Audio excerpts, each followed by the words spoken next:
Hello. What's up?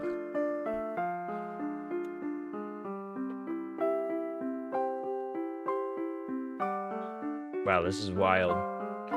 I forget how to stream, guys. It's been too long. Holy shit. Is my shit ear raping? God damn it.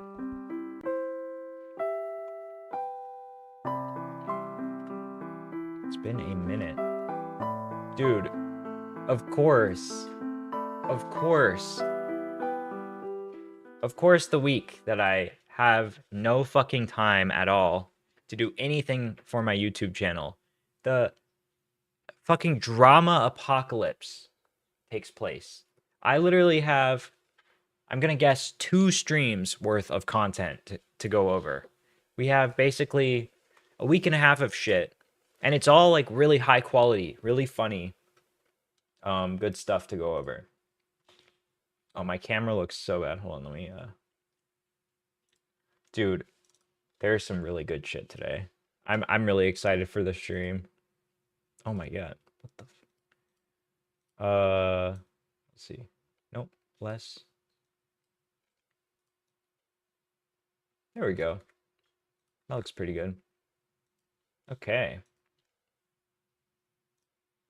Let's get right into it. So the very first thing that I would like to go over is unrelated to drama or YouTube drama. It's Tarkov drama. Escape from Tarkov is essentially an extraction shooter game that's been around. It's been in beta since like 2017, and it is infamously pay to win. Since like 2017, they had this package that you could buy of the game called the Edge of Darkness Edition, or EOD. And this was a $150 version of the game that gives you a lot of benefits, including you never have to upgrade your stash space. It's always maxed out. You have a 3x3 grid of secure container, which means when you die, you don't lose items in a 3x3 grid. And the default for the $40, $50 version of the game is a 2x2 grid. And in order to get more than a 2x2 grid, you have to grind quite a bit in the game. So when you start a wipe, having a 3x3 grid of items that don't disappear is a huge advantage, because it means you can have all your meds in your container plus a surgical kit plus some valuables. It's like a ton of space, right? So Tarkov is already pay to win. And the EOD edition, basically they had to stop selling it because they had always advertised it as limited time only. And so for the past month or so, EOD has not existed whatsoever. But the devs were missing that sweet, sweet revenue from all the people who are willing to pay to win the game. And because they were missing it, they decided to introduce a new version of the game. So technically EOD is still not a thing anymore. It still was limited edition. You can't get it anymore. But now they have an even more pay-to-win version called the Unheard Edition. This bundle is $250. All those perks sound way less fun for the buyer. No challenge. No, honestly, as someone who has played like a lot of it and bought the EOD edition, the EOD is so worth it. It is 100% worth it. But it shouldn't be like that. It honestly shouldn't be like that. The game is already too punishing. The game is so punishing. So having... Yeah, it's just relief. It's like, oh my god, thank god I can hold like one more item. Thank god I don't have to...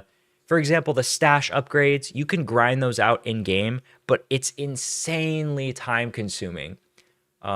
Also, there's an advantage to like leveling up the traders. When you have EOD, you don't have to worry about doing as many quests to level them up to the next level. All you have to do is basically level your PMC up.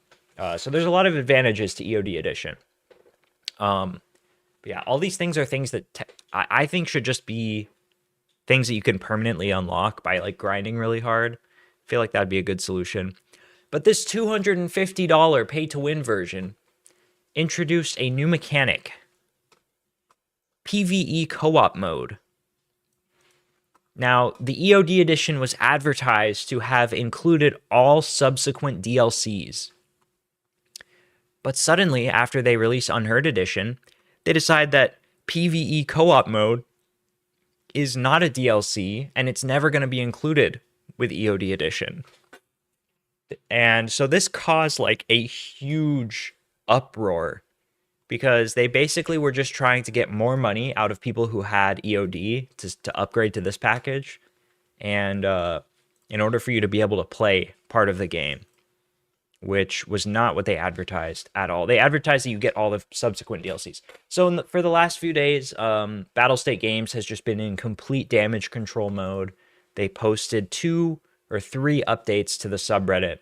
First, they had to basically concede that, okay, yeah, like they didn't say outright this is DLC, but they did say, okay, we're going to give this to EOD owners eventually, this PvE mode, but we don't have the money or the server capacity to give everyone it right now. So we're going to wait until the full game release.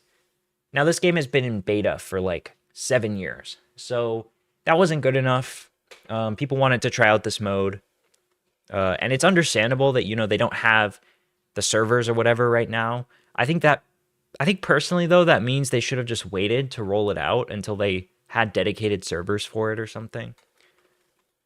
And then the second update was basically they said, okay, you know what? You guys are right. We're going to give this to everyone. We're going to give everyone early access. But like we said before, we don't have the servers for it right now. So we're going to have to roll it out really slowly to all the EOD owners. So I'm kind of stoked on that, honestly, because this PvE co-op mode sounds awesome. Being able to play almost like a single player or a co-op single player version of this game where there's no other PMCs, there's no people extract camping, there's no cheaters, and then the game never wipes. So you can just play it instead of having to like rush through all your quests and get it, and in order to have level 4 traders, you just have like a permanent character that's always the same in this mode, which is pretty sick. So you can progress as slow as you want and slowly work your way up to max traders, and you just keep it. Sounds pretty cool. I'm pretty excited to try out that feature. I hope that I get it soon. It seems pretty fun, but yeah, they definitely handled this horribly. They really like, also some of the devs like on Twitter were shitting on people for complaining, which is really funny. They were like lashing out at their fans, being like, you guys are not the true believers. The true believers, you know, understand why they have to support the game this much. But yeah, this $250 price tag for this version of the game is just completely absurd. Like, I think honestly, people would understand if they had to introduce a replacement to EOD edition because they weren't making enough money anymore. I feel like everyone would be like, kind of like, okay, yeah, that's fair. If you sell a version that's pretty much the same thing but called something else and maybe with slightly different benefits, like nobody would have a problem with that. It's the fact that they had to one-up it and go even further with the amount of money that they're charging. Now on the subreddit, you know, people are obviously very, very outraged at this company. And to the company's credit, like they are rolling out these features to everyone now. So they've corrected like their actions a little bit, but they're still charging $250 for a game, which is just too much. And this is coming from someone who spent $150 on this game. Like I spent that much money because I play the game all the time and it's honestly worth it to me. But $250, that's insane. And the fact that they want to incentivize me to like try to spend another $100 when I've already supported their game with $150.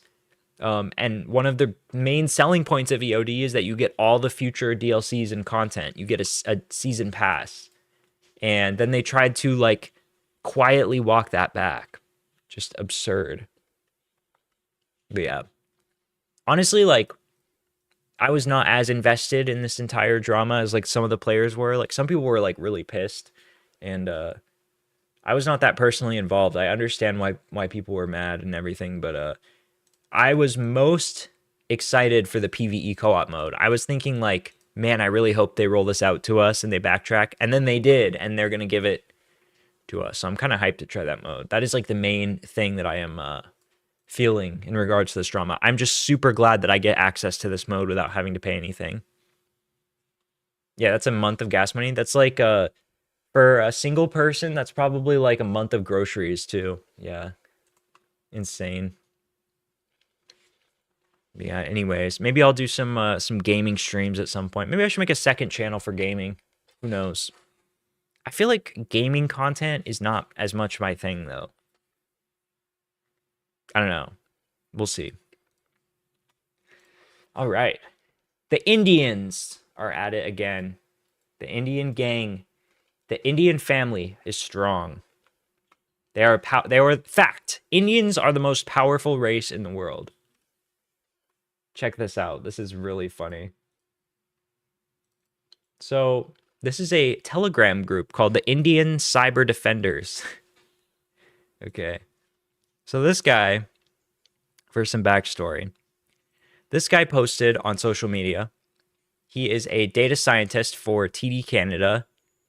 He makes $98,000 a year, and he basically bragged about how he went to food banks and got free food. He said he would go to food banks, and he's like, this is like such a life hack. You could just go pick up food from the food banks. And then they found out his job and his salary and everything. And then these like people basically like went after him. This person emailed his fucking his work, being like, yeah, like this guy's like a horrible person who like steals from food banks. And to be fair, like I think it is a little bit fucked up to like go to food banks when you don't really need it. But like to go, this is way too far to go and email their place of work. Thank you for bringing the issue to our attention. The alleged actions and messages captured in the video do not align with our TD values or culture of care. I can confirm that the individual named in the video no longer works at TD. Thanks. So they got him fired. Now, the Indian cyber defenders, they really didn't like this. So they started mass reporting and like doxing this person. Listen to how these people talk. It's so funny. This Pagliacci has crossed the limit now. She got an Indian fired just because he took some food from a food bank during his college days. Oh, he's in college? What? This is like a slur, by the way. This Pagliacci needs to feel pain in real life. Reporting and suspending has to be done, obviously, but it isn't enough. Maybe I shouldn't say it until I know what it means. I think it's like a slur for like white women or something. Get in touch with Gems of Whites on Twitter because he knows things about her and tell him to join her here. This bitch needs to be shown her place. Ideally, that would be good, but obviously not possible. Gems of Whites guy says she has also offended some other people. Maybe if we dox her and hand over the info to some of these people, they will care. Oh, what was the other thing that I saw? Oh, yeah. These people really hold grudges even when they know they're in the wrong. Okay. Look at this. So they're using CSINT, I think it's called. It's like cybersecurity intelligence to like find all of her accounts on everything. And they just post like all these different accounts that have the same username. Is whore. Let's see. Hopefully I don't think these posts show anything. Report has more than 2K followers and growing. Wait, is that this guy? No. This Iranian bastard needs some taste of our reportings. Why has Kisu pinned the Telegram link? Indian account suspended? Anti-Indian account suspended. Yeah, so they're like Indian, like I don't know if we could call them like Indian supremacists. I don't know if that's really accurate at all, but they're like Indian, they're like an Indian brotherhood of like IT tech people who are like hackers or some shit, and they just like not harass, but they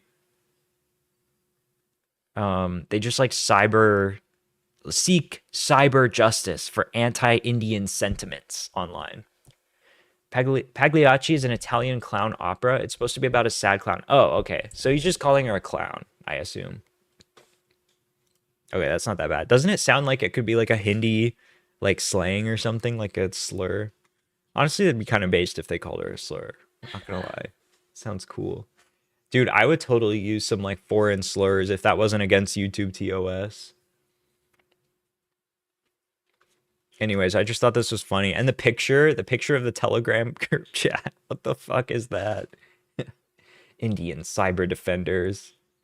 It's just funny. Okay, picture like just picture like the most like harmless seeming, like friendly IT guy who's like Indian, like maybe tech support guy who's like Indian. And then he goes home from the office, you know, at his normal job, and he goes on Indian cyber defenders and he's like, we need to hunt down this white bitch. Fuck her, mass report her. It's awesome.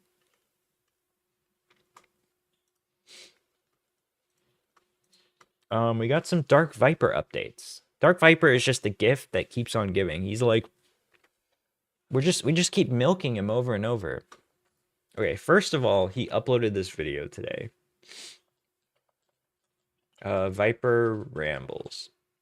He uploaded this video where he talks about how his subreddit, his own fans, have basically been responding to him lashing out at everyone lately.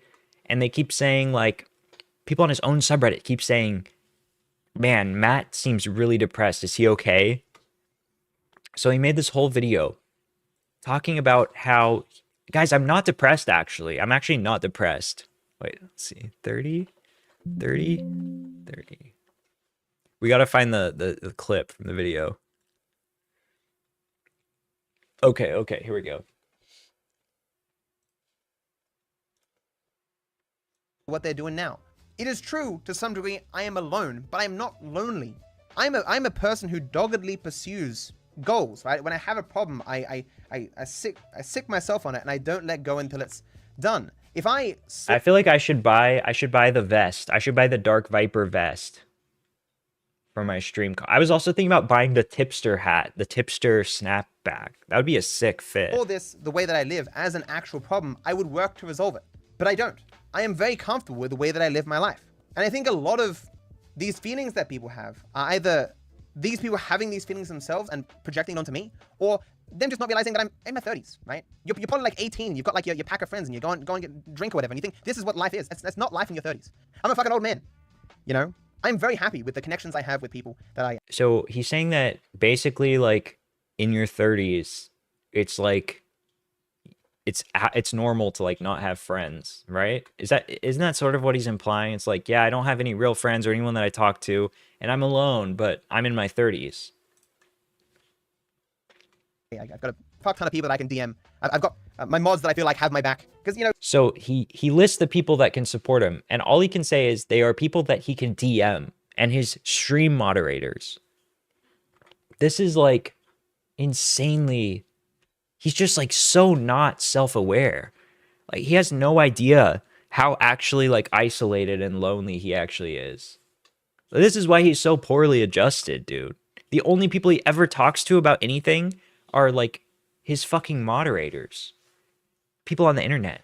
He just DMs his mods. This is why like whenever people try to have a disagreement with him, like people like Carl Jobs who are like friends with him for years and years and years, and then they disagree about something, or Carl associates with someone that he hates, he just can't help but like cut them off and freak out and get mad. And I feel like all these people that have his back are actually just like dick suckers of him. Like they're just people who are never gonna bring up any issues or bring up any disagreements, because as soon as they do that, they're cut off. Any person that I trust to a significant degree, I just make a mod, because we can be in that little private room or whatever, we can talk about stuff and whatnot. I have people I trust and all that jazz, but maybe it's just an emotional thing that I don't really like calling people friends. There's two levels of this. One is... I don't like calling people friends. If I acknowledge a person as a friend, I have to give greater consideration to what they're doing in their lives. I have to take some accountability with my association with them. I have to, you know, worry about them and care to a greater extent what they're doing. Like, why is this all bad? What the fuck? First of all, I have to give... Yeah, I know, right? I have to give greater consideration to what they're doing in their lives. Doesn't this pretty much translate to, like, I have to like micromanage or like oversee what they're doing to make sure that I can associate with them or that I don't hate them. Is that what he's talking about? To me, it seems like he's saying like, I actually have to give a shit about my friends. I don't want to have to actually put any effort into them. I have to like listen to them and care about what's happening in their lives. Okay, I could see it like that. Yeah. But damn, dude. This is sad, dude. I feel like if this is like not depressing him, it almost like should be. You know what I mean? My subreddit thinks I'm depressed. Like I feel like you maybe are at a stage of just denial about like having connections with people. Okay, to be fair though, he actually did go on a date recently in real life. And he said that he got along with this girl like really well. And people were saying like, oh, that he's about to get a lot more chill. If I acknowledge No, he doesn't have a wife. Tipster. Oh. Yeah, Tipster has a wife. Anyways, I just thought that was funny. I couldn't actually find the Twitter post, but it was that clip where he's like, yeah, I don't really have friends. I'm in my 30s. That's normal. I just have my moderators that I DM. That's the same thing, right? What was this? Oh yeah, so Turkey Tom released a video on Dark Viper a while back where he was pretty neutral. Let's see. Dark Viper AU drama. Dark Viper basically said that this was the best drama video that covered the whole Chud Logic situation. And the reason that Dark Viper said that is because in the video, Turkey Tom basically says, oh, hold on one second.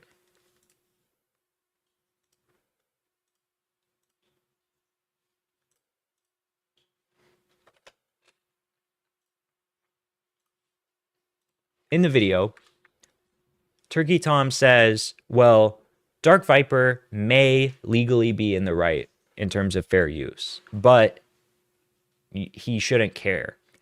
I think that's why Dark Viper said that Turkey Tom was the most reasonable, because he agreed with him on fair use. And by the way, Turkey Tom is wrong about that. Dark Viper is not necessarily right about fair use.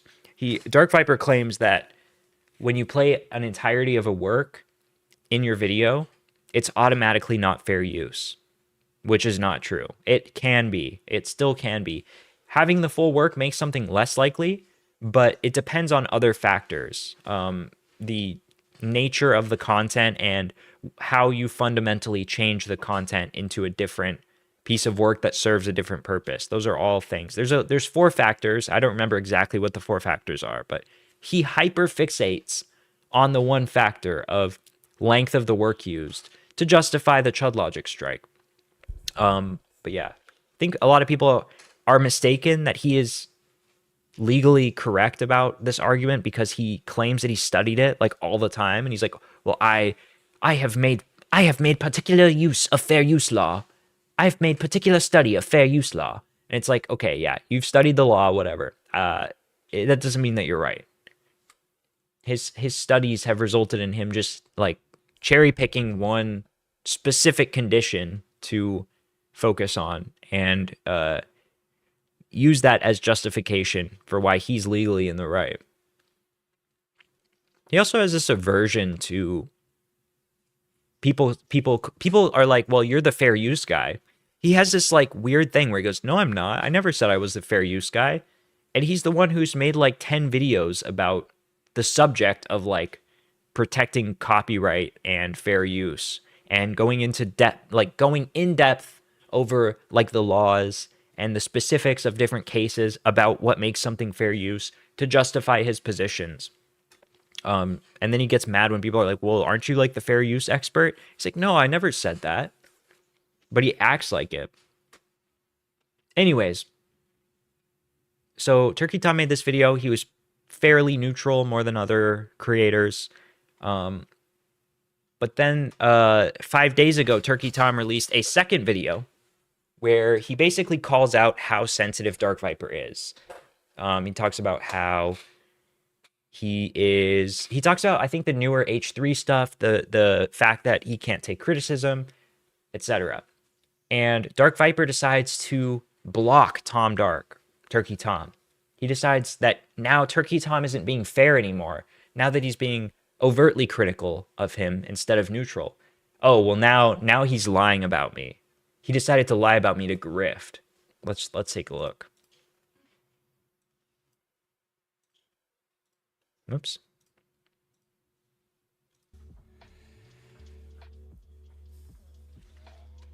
Nah, it doesn't seem worth the time. Someone asked if he was going to respond to Turkey Tom's new video, and this is his response. Thomas, he knows he's lying. I know he's lying. And anyone stupid enough to believe it is not going to listen anyway. He knows he's lying. I know he's lying. And anyone stupid enough to believe it... Wait, what did he say? Enough to believe it is not going to listen anyway. Is not going to listen anyways. So, if you disagree with him, or if you criticize him, you're just stupid or you're a liar. You're just misrepresenting him.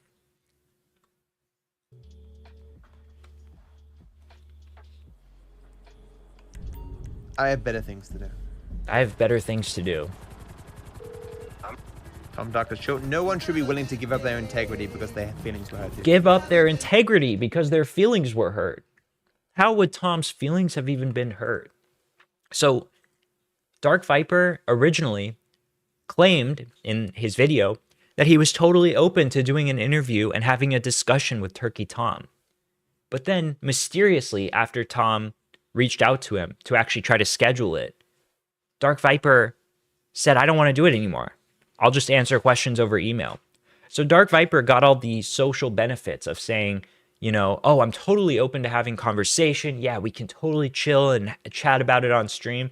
And then as soon as, you know, he makes himself look like that, then he, behind the scenes, goes, no, I'm not going to talk to this guy. I'm not going to do an interview. And it's like, what is that tactic? Why are you doing that? No one should. I feel like there's clearly some sort of, this is like, it's clearly a tactic, right? That's the impression that I get, is that this is like a tactic. He just wants people to think that he's like a lot more open to debate than he actually is. So, I don't know. To be fair, I don't think that the Turkey Tom would be like the best person for him to talk to, especially about the copyright stuff, because like I said, I don't think Turkey Tom has considered that he might be wrong about fair use law. He just sort of takes it for granted that he's telling the truth about it. I would like to see someone really press him on that, because I don't think that he's right. I just don't. I mean, I could be wrong. There is a possibility that I'm wrong, but it seems like everything points to percentage of work used being only one part of determining fair use. I don't even know what Dark Viper would say in response to that. I'd be very curious. Interesting. Anyways, that's the Dark Viper stuff. Okay, I'm gonna play one of my videos real fast. I'll be right back.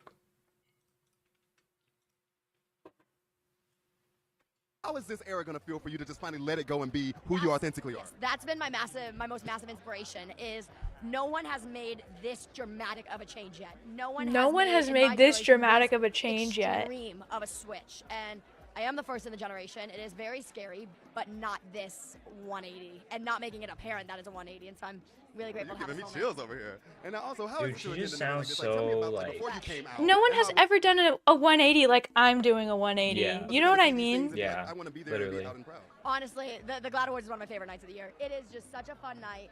The All right. people here, the community, it just I'm bored. Anyway, she was just talking about 180s. Someone got cut off by her in traffic in Oh LA. my God. Look at this car. Do you see this? How does her car look like that? What is that? Is that her face? Yes, that's her face a million times.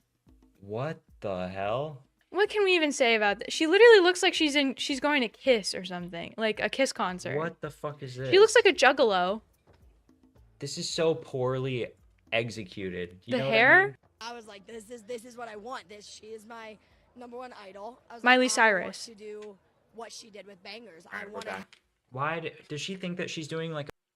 I think deep down he knows he's probably wrong. I think he's like... That might be partially true.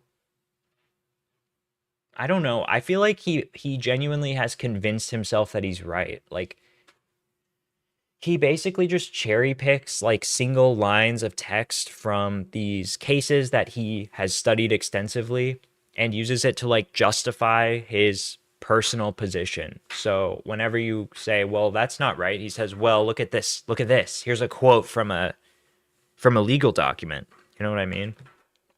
Yeah. I really do think that he believes what he says, but I wonder what it would take to convince him otherwise. I don't know.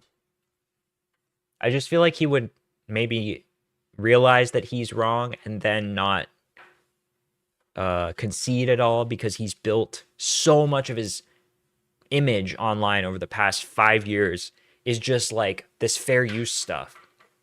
And it didn't even...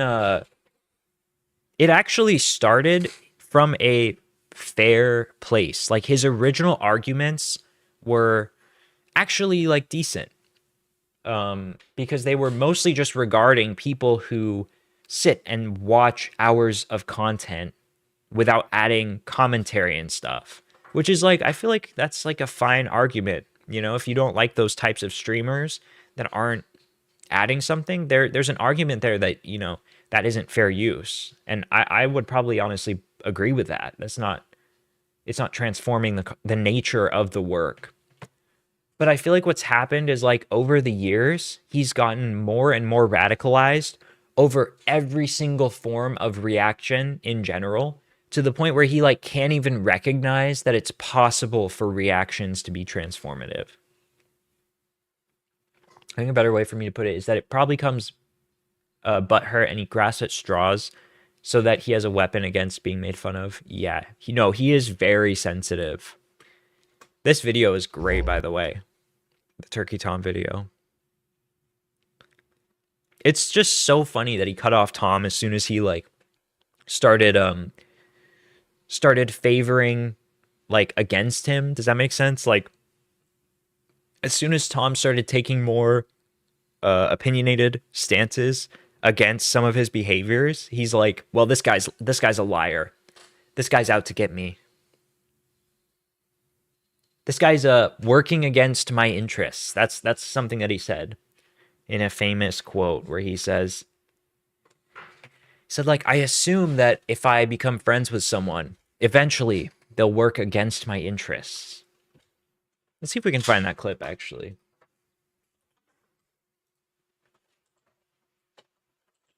It's a very interesting look into his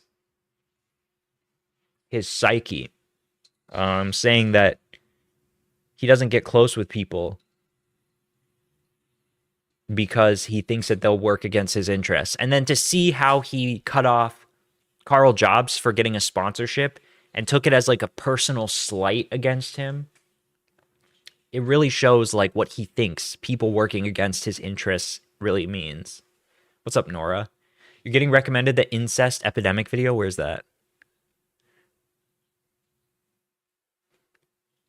Dude, what's with that, honestly? I feel like I hear people talk about incest more and more, like, all the time. So weird.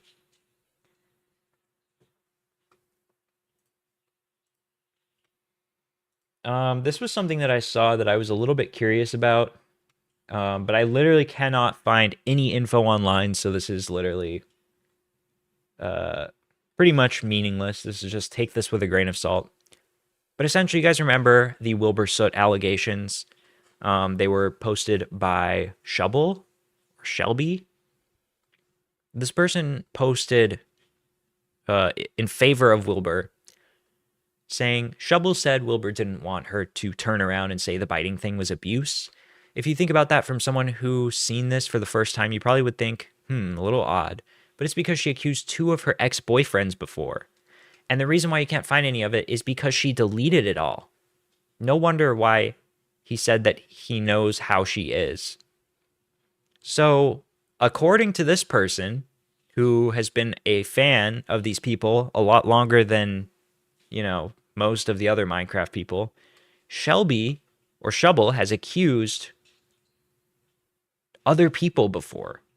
She has made allegations publicly against people before to expose them, and then apparently deleted them all. So I responded saying, I'm interested in learning more about this. Does anyone have links to archives of these deleted allegations? And she said, no, because apparently Shelby deleted any kinds of proof that she had accused any of her exes abusing her. Yeah, and apparently it's all abuse. But like I said, take this with a grain of salt. I will look into this more because I'm very curious to see this. I feel like this would be a huge story, especially for commentary people. It'd be really fun to watch people get into it. Did DVAU dump Carl? Yeah, he did. He did. Unfortunately, all of the tweets from Carl's side are deleted, but Dark Viper essentially cut off Carl Jobst like suddenly and without explaining anything. And Carl was like really confused at what happened. And Dark Viper essentially wouldn't respond to anyone that would mention it. He wouldn't address it or tell him why he did it at all. And then eventually Carl got frustrated and posted on Twitter like, yeah, I'm really upset. You know, Dark Viper, we were great friends for 6 years. And he cut me off suddenly and I have no idea why. And then Dark Viper emailed him saying, after he posted the public call out tweet, being like, well, you know, it was because of like the Starforge PC sponsorship. So until he gets the public pressure of being called out, he just doesn't care to even tell someone that he considered to be a friend what they have even done wrong against him, what slight that they have committed against him. Just seems like a really weird guy, Dark Viper. Dang, I really wish Carl didn't delete the tweets because I think they just decided, oh, you know, this shouldn't have been public. I'm sorry for bringing this public, but I thought it was really interesting. And I thought Dark Viper was totally asking for it to be made public. Like, he totally was. By not addressing it or responding to him, it's crazy. Okay, so there was a video made recently by King of Nothing. This is a commentary channel with about 100k subs. This video is called Why H3H3 Deserves His Downfall. And this video essentially, we're not religious people. I have seen bits and pieces of it. Basically, this beginning part is the Gokunaru video arguments.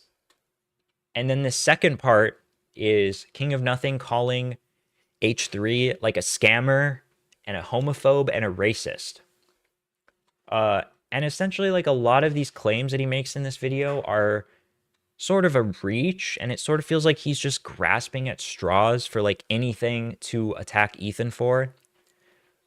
So Ethan actually noticed this video and he talked about it on his podcast, saying that King of Nothing calling him a scammer is unfounded, it's a malicious lie, and it could be considered defamation. And he was interested in suing King of Nothing. Let me see if I found that tweet.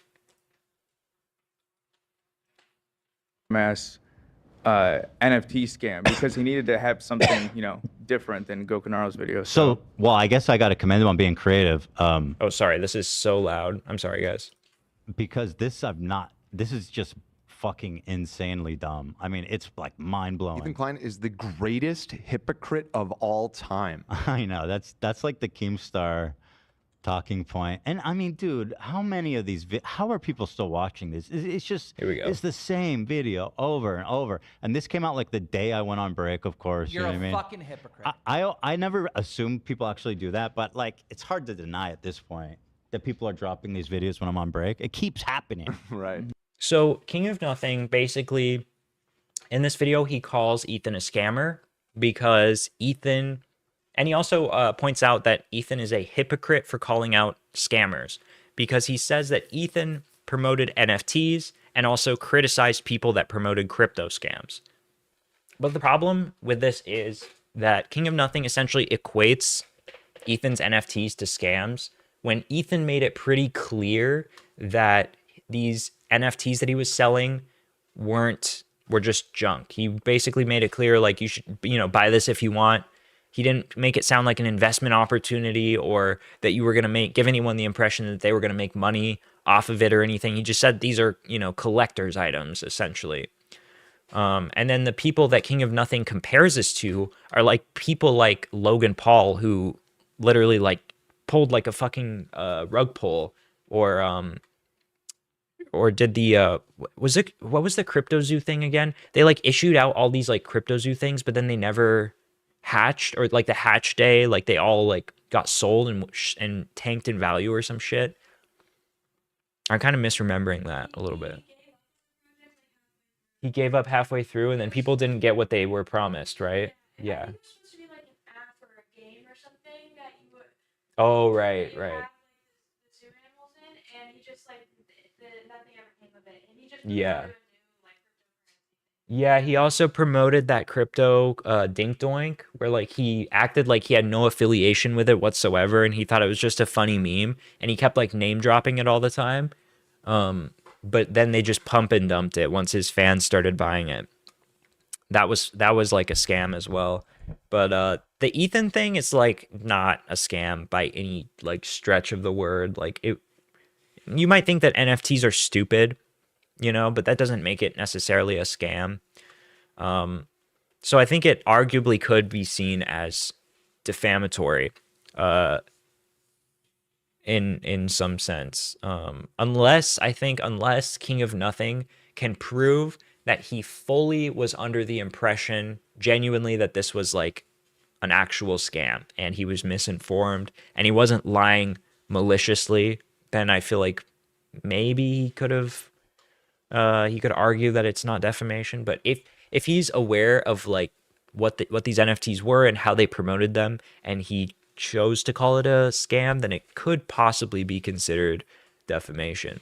I know that it's like a little bit different for public figures compared to the average person, like public figures like him, that it's a little bit stricter, the terms of defamation, because, you know, you're open to a lot more scrutiny when you're willingly making yourself public. So it's a little bit harder to prove, but he thinks he's pretty confident that he can prove that it's defamation. So he is asking King of Nothing to issue a retraction or delete the video, or he's going to continue the legal route, meaning like he would send him a cease and desist, and then if that goes through and he doesn't remove it, then he will proceed with the lawsuit.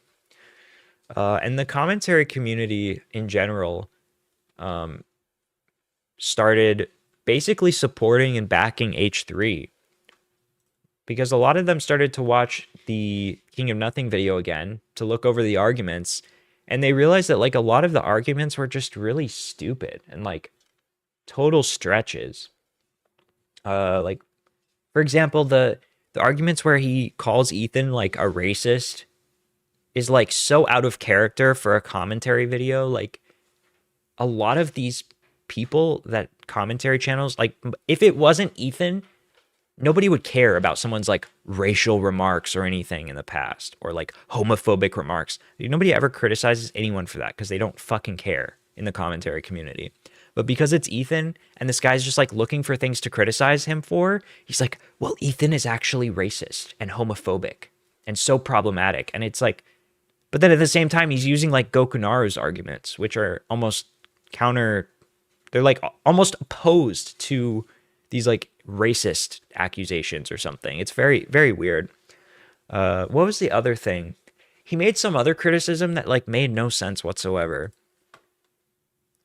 It's man, I'll think about it. I forget exactly what it was. We could look through the video a little bit. We're not religious people. Okay, I'm gonna look through the titles. Howard Stern. Oh yeah, so he criticizes him about copying Howard Stern's set for his podcast, which, like, okay, he likes the Howard Stern show. He likes how it looks in there, and he wanted to copy it. Why is that? How is that a criticism against him at all? Like, you could just say it's like cringe, but like, is that really a huge dig at Ethan? Like, is that really that worthy of criticism compared to like the other stuff that you're criticizing him for? The NFT scam, this is where he calls it a scam. Kraken crypto scam. This is where Ethan got a promotion. He got a sponsorship from a crypto vendor, I guess, like a marketplace where they sell crypto. And he claimed that Ethan promoting this is a scam because the Kraken has really bad reviews. But again, having bad reviews doesn't mean that it's a scam necessarily. A weak bully. What's he talking about here? He's just talking about how he picked on some kids or something, which is like, who cares? The button scammer, scam, jeez. Promoting gambling for money. Like, okay, some people have an issue with that. I don't really think it matters. The Teddy Fresh scam. He calls out another scam, saying that Teddy Fresh, I think, is like fast fashion or something, which that's not what scam means either. Oh, that's right. They stole designs. Is that a scam though? And they also, like, he even shows it in this video. They apologized for some of the designs being stolen, which is like, okay, like, I get criticizing them for like copying shit. But they actually like tried to make it right. Like they specifically hired the person that they stole one of their sweater designs from to like work for them and design their collection for, as like a way to apologize to them. Teddy Fresh, delusional, PSA grifter, his far left grift. Oh yeah, so this is like, makes no sense. Saying that he's a far left grifter and then calling him like a racist. Ethan's obvious homophobia. Jeez. Changing his opinions, culture war. Oh yeah, I think he calls out the fact that Ethan's growing and changing took place at the same time when it became less profitable to be edgy. I think that's like a fair criticism, but PPP loan hypocrisy. Ethan's racism. The illustrious, yeah. This video just like sort of sucks. Like it's just sort of weak. And it's very long. It almost just feels like he was trying to make as long of a video as possible and fill it up with whatever he could find to like attack Ethan. And like, there's a lot of things that you can criticize H3 for, but like, I don't know why this guy picked like some of the most weak arguments. I feel like making a video like this about H3, everyone has already said like all of the criticisms that you could possibly have against him. Like it's just been so overdone at this point. Everyone knows why H3 is, you know, not well liked sometimes. Even though he's like arguably gotten better over the last year. No, he's definitely gotten better. He's definitely gotten less annoying at the very least. But yeah, this type of video is just so overdone. Like, this just feels like it's just filled up with nothing. This was Diorio's response to the King of Nothing thing. This was after you watched the whole video. The King of Nothing video is terrible. I had only seen the NFT segment, and my take was that he should just cut it out. Now that I've seen more of it, for example, the Cutie Cinderella segment, he should just remove the video. I am frankly embarrassed to be shouted out in the description. Wait, what was the Cutie Cinderella thing? I know what it was, but I don't know what King of Nothing's like criticism was of that. Like, so Cutie Cinderella, they basically like a while ago, a streamer Atrioc accidentally like leaked one of his tabs that had deep fake porn of his friends, like other streamers, on that website. And it turns out that he had paid to access this deep fake porn. And Cutie Cinderella, Ludwig's girlfriend, was crying on stream about it, specifically because she is like an activist against deepfake porn. And they talked about this on the H3 podcast, and they pulled up this clip of her crying, and like Ethan and his crew were just sort of like laughing during it because it was just like one of those awkward moments where like the tension is really high, so it makes like funny stuff funnier.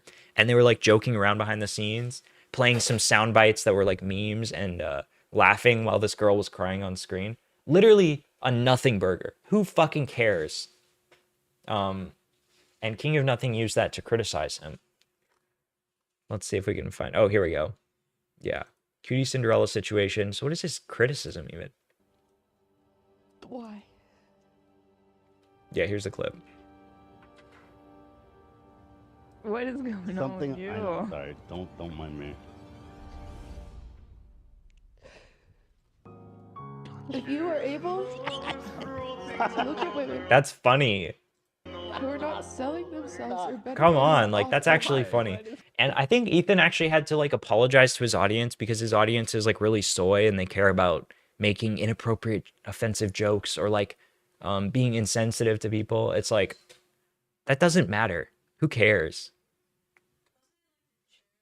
Yeah, it was the chestnuts meme. He was already like laughing over the video, and then he DM'd Zach, the sound guy, to like play that clip, and then he played it and he started losing his shit. being seen sexually. Yeah, Ethan told him to play it. Yeah. But I get that it's crazy for them, but like I still think it's funny, and I don't know why a commentary channel would criticize that because it's literally like who fucking cares?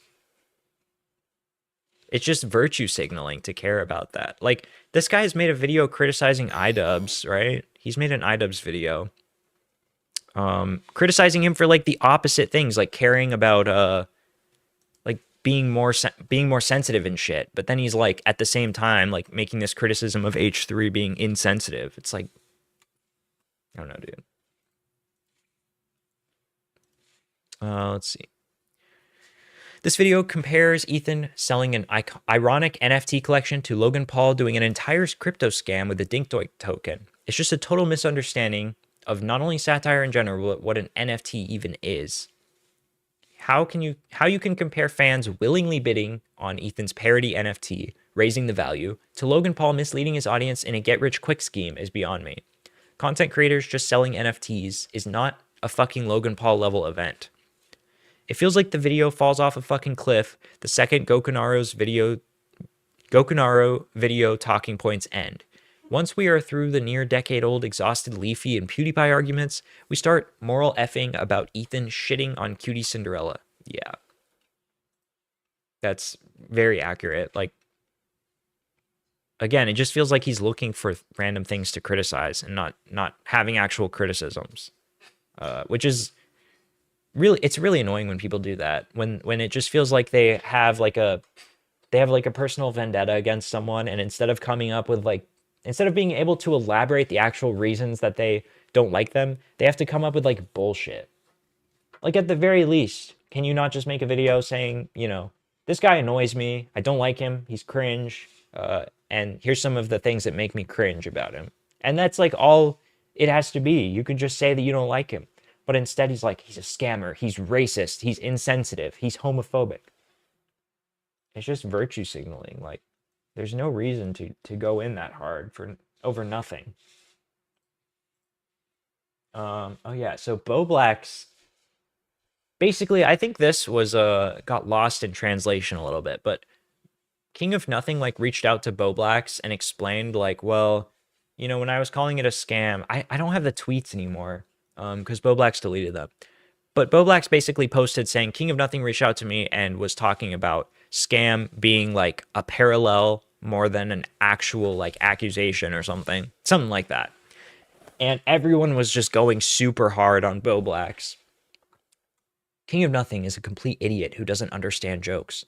Also, Ethan didn't rip off his fans either. It was a bid. Ethan's fans dictated how much they sold for. Nothing is a better response than translating for him. So I think Bo Black's was sort of doing this thing where he was sort of trying to be like, hey guys, everyone's going in really hard on this guy, but I think people are misunderstanding like this part of his argument.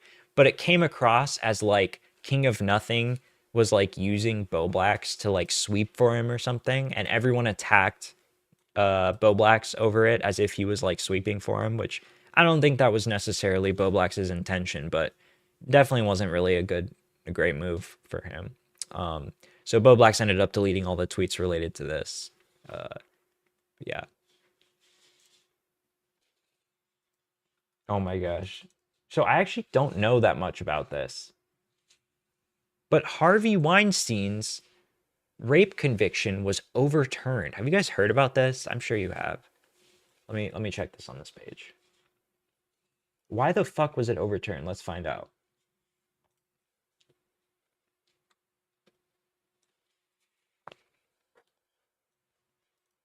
The state's highest court has found the judge at the trial prejudiced the ex-movie mogul with egregious improper rulings, including a decision to let women testify about allegations that were not part of the case. Oh, interesting.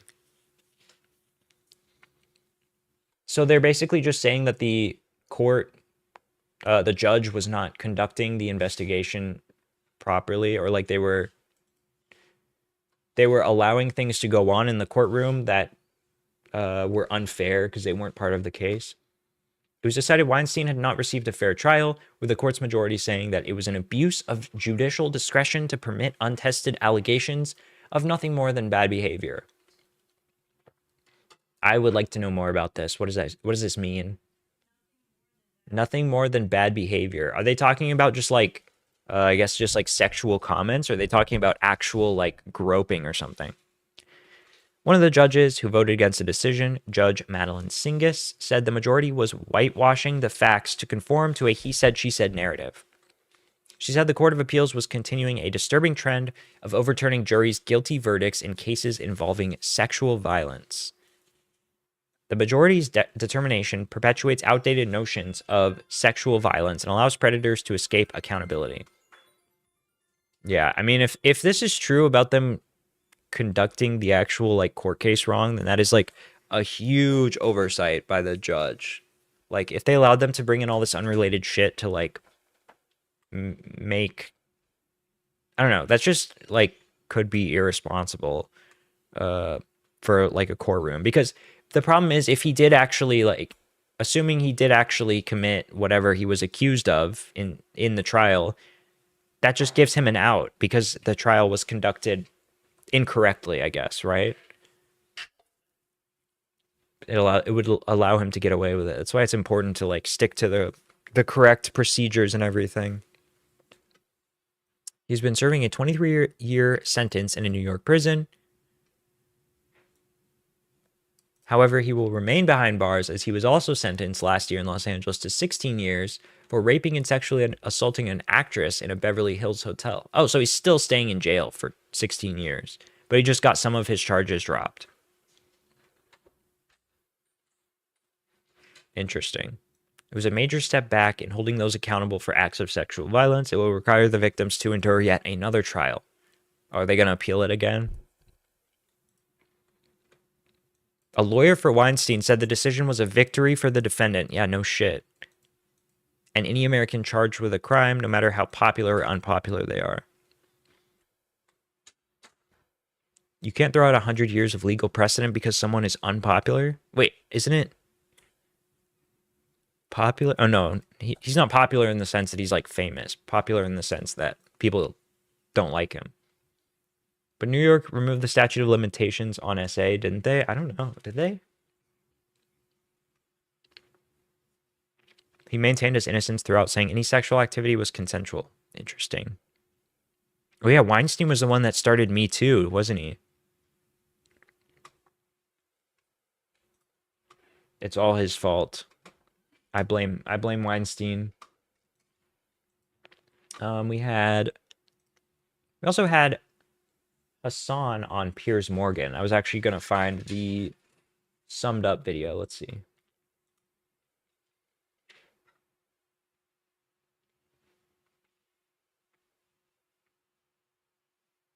Was it this one?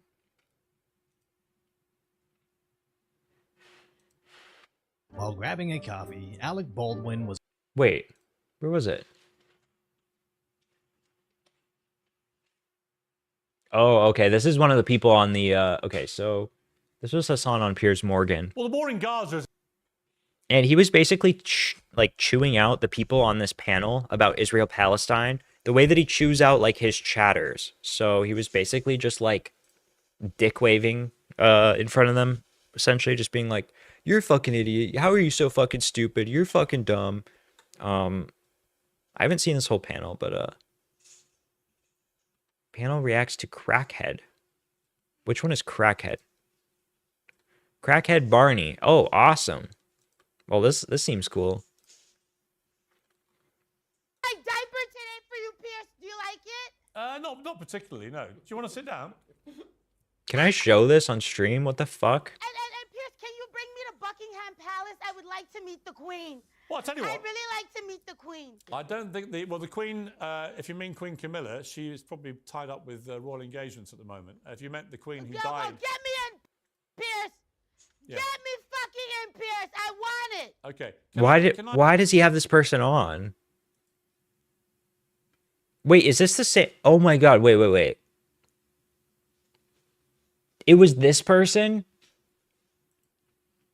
Was approached by an incredibly angry. Wait, it was actually the same person. Wait, that just blew my mind. Alec. You're putting innocent people in jail, Alec Baldwin. Free Palace. Alec. Oh my God, we watched this on my last stream like 2 weeks ago or a week and a half ago. This is the same person. Just one time, and I'll leave you alone. Oh my God. Quote, white devil. Free Palestine one time. Oh my God. Just one time, please, and I'll leave you alone. Now the crackhead that So is this person just trolling? Are they actually just trolling?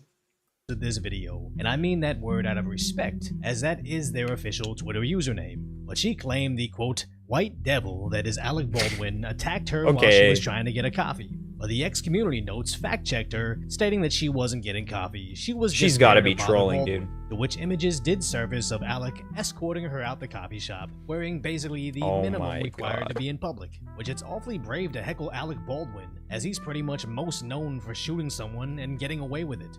Yeah, she was like, yeah, you killed that person, didn't you? Like, to his face. This crackhead has somehow gotten on Piers Morgan. Why? Let me ask you again, seriously. Why did you do what you did to Alec Baldwin, and what did you hope to achieve?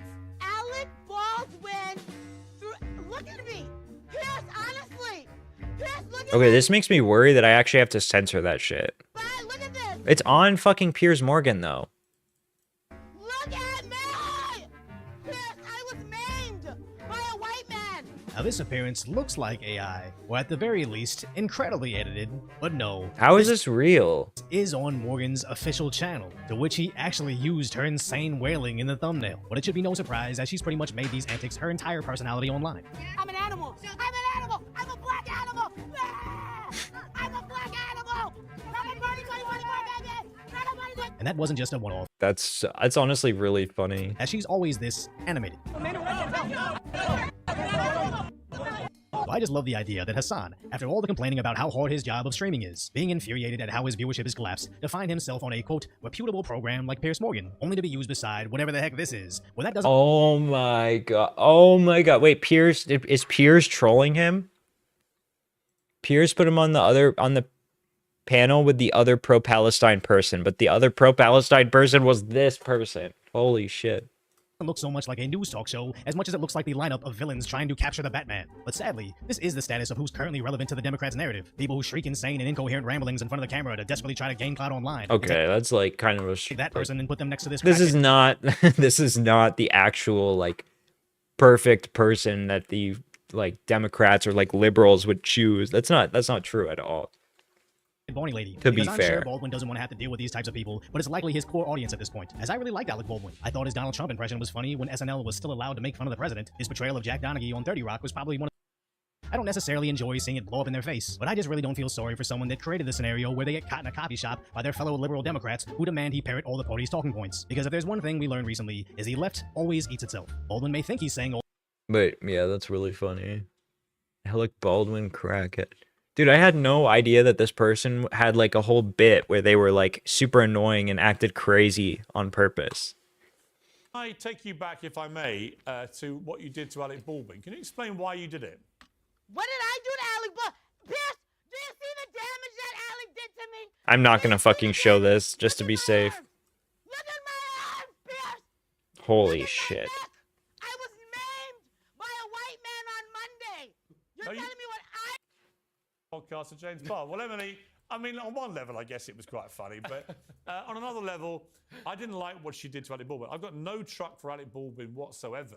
And I think with this— So that was their segue into having an Israel-Palestine debate. Also, this debate is like 40 minutes, and I don't know shit about Israel-Palestine, so we're not going to watch this whole thing. But I just find it funny that Hassan got invited back onto Piers Morgan.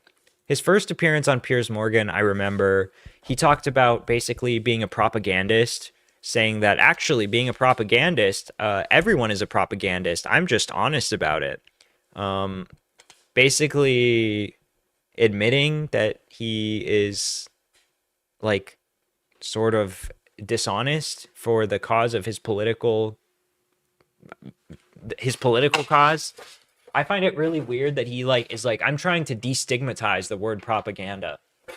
Because he acts like propaganda is not supposed to have a negative connotation or definition at all. And it quite literally means like you're putting your ideology above everything else. It means that you're doing like, you're sweeping for your ideology. Yeah.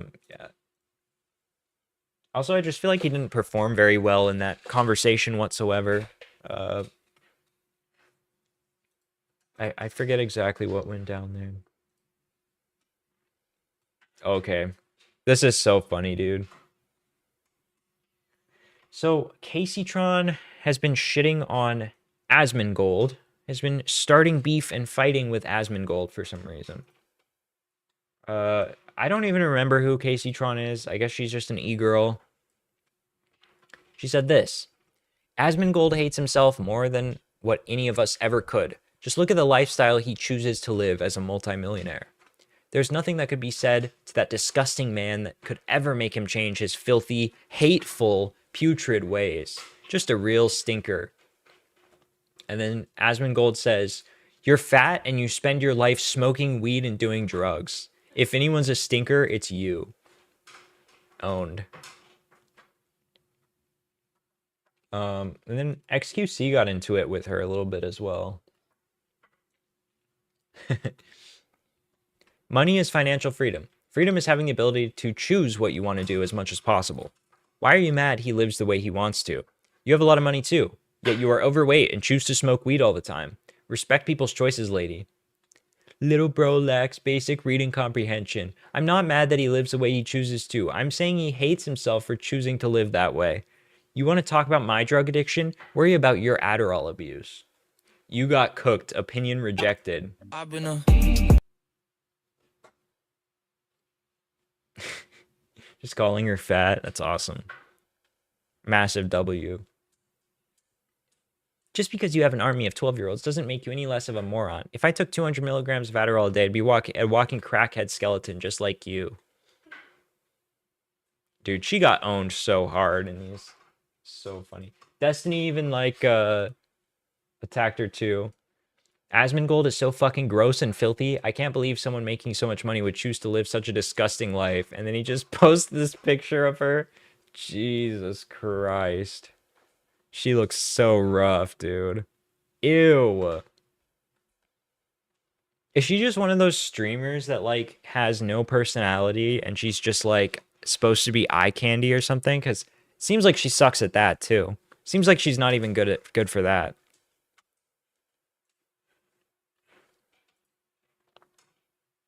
April 28th. So this was yesterday. She's still posting about this beef. She posted this clip that literally, this guy like reacting to her and calling her out, which I don't know why she posted this herself because it makes her look bad. Bad person. Still miles above of Asmongold. Miles above Asmongold. She seems so brain dead. Do you hear like the way that she's talking? Piece of trash. Grifter. Like actual garbage. Actual human garbage. Asmongold. I'm sorry. Like, I have literally... I've seen it repeatedly on pretty much everything. Any sort of topical, it could be a crisis, could be anything. She's just there grifting.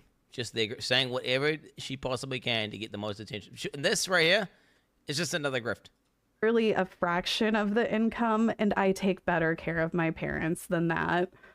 And oh yeah, so I think she was like criticizing Asmongold for like letting his mom live in the house while it was that messy. But apparently they had been like hoarders their whole lives, so it's not like his doing or anything. They just don't care about their house being messy, I guess.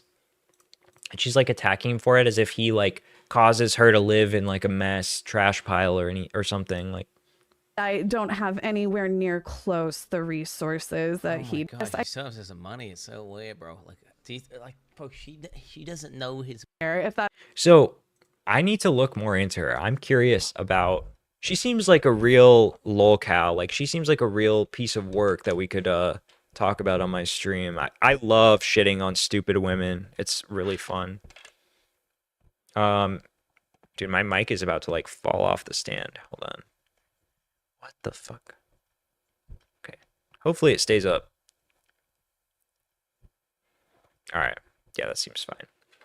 But is she like, sounds like she's like one of those grifters that just like will join in on some stupid political conversation to get updates on Twitter or something. I'm actually scared of clicking on her Twitter. I assume she does like porn or something. Let's see. She seems very vapid. Oh, she responded to this guy saying, "Bro, you're a rape apologist." Twitch streamer under fire for saying women are asking to get sexually assaulted for wearing short shorts. Based? No. If only grifting burned calories, then maybe you wouldn't be so fat. That's pretty good. Dude, why is she responding to all this stuff? Is she just trying to, like, stay relevant? Oh my god, she's calling Asmongold a Republican, too. Come on. In typical Republican grifter fashion, Asmongold is now lying about being canceled for attention from brain-dead Republican troglodytes. These men are such pathetic, perpetual victims. What the fuck has he ever, like, said? Oh, Jesus. What has he ever said that's political? I don't think I've ever heard him talk about, like, politics from, like, a Republican stance ever.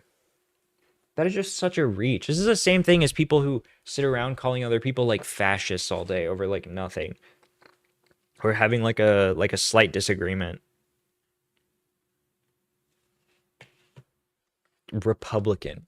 It's just such a typical Reddit attack. Like if I'm fighting with this person and they have like some opinion that that I disagree with, I'm just gonna paint them as like an evil Republican, fascist, Nazi, what else? Alt-right, incel, chud. Yeah, those are all the words. Asmongold isn't a Republican. He's just too much of a pussy to admit it. So he masquerades around as a centrist while spewing Republican dog whistles 99% of the time. 99% of the time. All right, let's hear it. If you ain't black. Guys, the police officers do not pull over black people and arrest them. Like, just because they're black. This does not happen. Does it happen sometimes? Yes, it does. To say it happens all the time is ridiculous. It's a misrepresentation of what actually happens. It's deliberately disingenuous. It's harmful for the community. It doesn't help anybody. It's just a unnecessary exaggeration to make things more emotionally charged. Dude, what is wrong with that statement? What the fuck? He literally acknowledged that it does happen sometimes too. He said, yeah, that happens sometimes, but it's blown out of proportion. That's effectively what he said. Does that make him a Republican?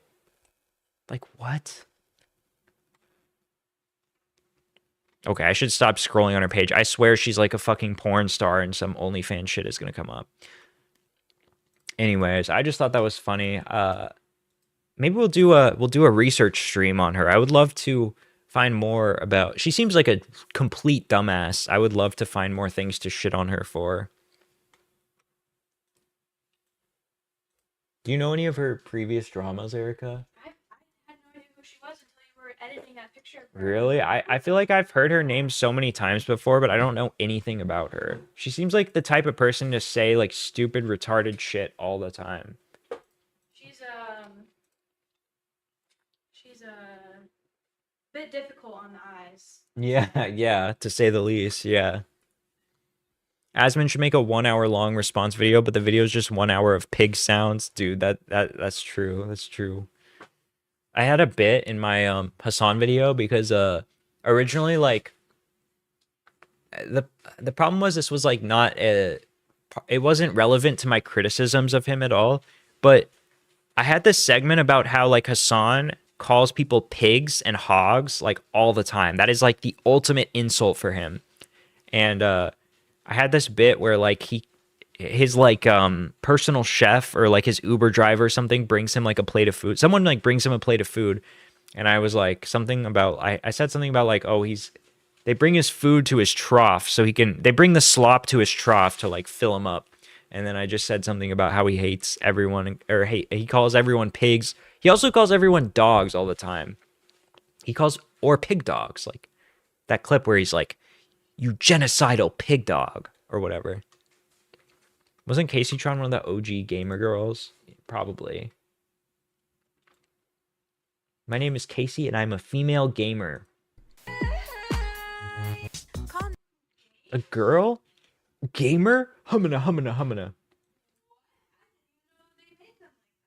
Play sound alerts on the stream. 100 bits, fart. 100 bits, fart 2. 100 bits, fart 3. 100 bits, fart 4. So you could pay money to make her fart through sound effects. That's pretty epic.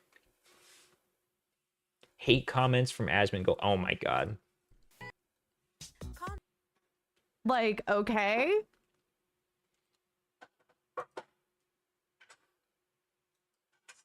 This is muted. Because they give your... Oh god. Oh Jesus. Holy fuck. Wait, that's even worse than I thought. I thought that was just like a bad picture of her. Holy god damn. Honestly, she looked good in that picture compared to this. Pathetic ass is hope. Whenever really there's no hope for you. Yo, there's really no hope for you. But yeah, anyway, like, don't come in here trying to say that I'm obsessed with Destiny because I was... Wait, she hates Destiny too? Argument with him. Wow, honestly, personally, that's shocking to me. That's myself 4 completely years shocking. ago, whenever his fucking fans still obsessively post about me to this day, 28 days ago. Dude, people are allowed to post about you whenever they want. What the fuck? You're a public figure. 1 month ago. More like Kaceytron, dude. True. Here, let's see. 1 month ago. Like, see, it just doesn't end. But then they have the audacity. Dude, then delete. Literally this. This is why we bookmarked this, guys. Ha ha ha. How the fuck is cyberbullying real? Ha ha. Just walk away from the screen. Like, close your eyes. Ha ha. Literally, just turn off your computer, dude. To tell Stop being a fucking... If you can't handle people talking about you, talking shit about you, or obsessing with you, as you say, then don't be a public figure. me that I'm Yeah, or stop looking at it so much. obsessed. Like, please leave me the fuck alone. Is this all just her dealing with haters? Is that her whole stream content? In and of itself, like The stream is called Hate Comments from Asmongold's Sexist, Racist, Homophobic Fan Base. And then in the first half of the stream, she's just talking about Destiny and Destiny fans stalking her. She's literally a lol cow. Simultaneously be very good at debating, which I think nobody disputes. Thank that you are. you. Yeah, Dude, if she they're talks debating an so academic, they might be badly. Super knowledgeable, but debate isn't their skill. It might present as if you're winning that debate. You guys are All right, let's see. Where's the Asmongold stuff? Oh, here we go. Perfect. Is it like on his alt? Oh wait, he just like posts. Weed and doing drugs. If anyone's a stinker, it's you. This disgusting pig attacked Oh, me. he Based. got me. Oh shit, that's a really bad picture of her too. Oh my god. And I'm not insulting her. It's just this is just an observation. She is fat. And Okay, just because you're Based. needle thin does not mean that you're healthy. Yeah, he's not You saying are that. needle thin. He's saying that you're fat. You're saying that he's thin. You're the one taking personal offense to it. You are fat, bitch. Okay, your shoulders are so fucking narrow. I am healthier than you. I could beat you. Cope. Where's the NPC coping meme? Wait. I'm wait, literally this. I'm healthier than you. I'm healthier than you. In a marathon. Okay, just a couple weeks ago, I went hiking out in the wilderness through the fucking thick wood for like 8 hours. Yeah, you probably had to stop. You probably went like 1 mile. You probably had to stop every like 30 steps to eat a ham sandwich. Outside in the sun. I have video of it. I can prove it. Like, what did you eat today? What did you eat yesterday? I'll list off all the things I ate today. First I had a stack of hot cakes from McDonald's, and then I had 3 hash browns, and then I had 2 double doubles. Okay, like he literally eats more McDonald's than me.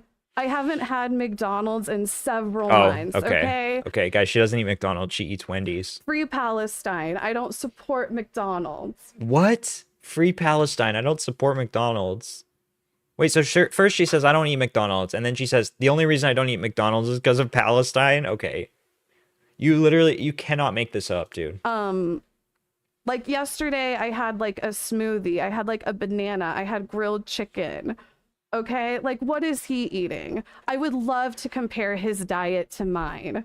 He definitely eats worse than me. Like how many sodas? Dude, being thin and being fat are both bad. Like being underweight and being overweight are both unhealthy. I don't know why she's acting like she's coping, saying like I'm healthier than him. Like you're probably not. Did he drink just yesterday? Like these men are so fucking delusional, and they're all Huh? Yeah, she smokes weed. That's probably why. Honestly, if she stopped smoking weed, maybe she could lose some weight. These men are so fucking delusional. Do you hear this shit, dude? Holy wait, this person is insane. only lying to themselves. Fat, you sweat more. And if you sweat more, you're gonna smell bad more. I'm not being offensive. And it's like the way that he's like playing a video of me, like it's like some like own, because it's like, oh, Casey looks like shit here. He didn't even say that. You think that, bitch. Holy shit. Dude, he's literally just playing a video that you posted. What do you mean? It's like, yeah, I was at shit camp out in the sun all day. It's the end of the day. Yeah, it's the sunlight that's making, you know, that picture not look so good. That's what it is. It's the sunburn. I wasn't wearing any makeup. You know, I smoked a blunt.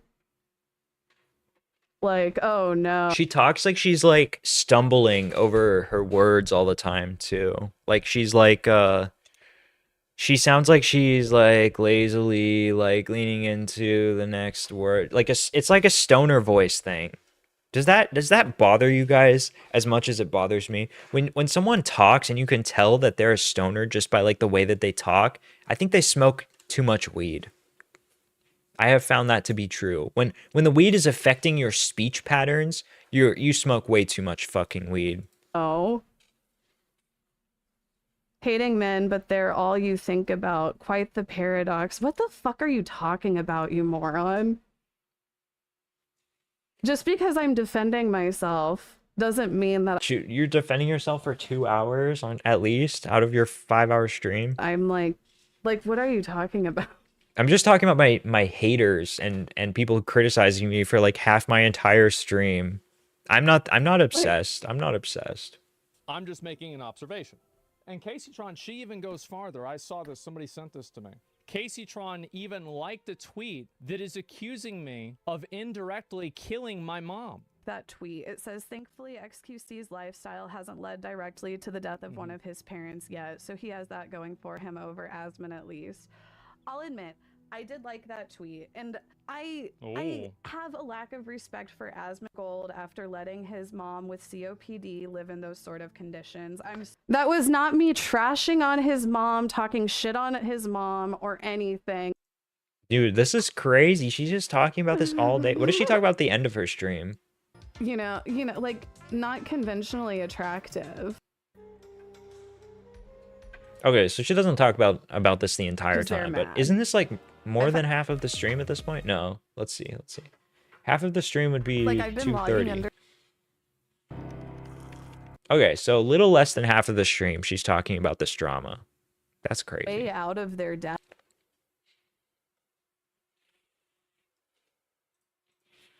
All right, what else we got today? That's really funny. We will definitely return to Kaceytron again. I'm very intrigued by that. Okay, so we got some iDubbbz stuff to go over. iDubbbz keeps giving us bangers. So first of all,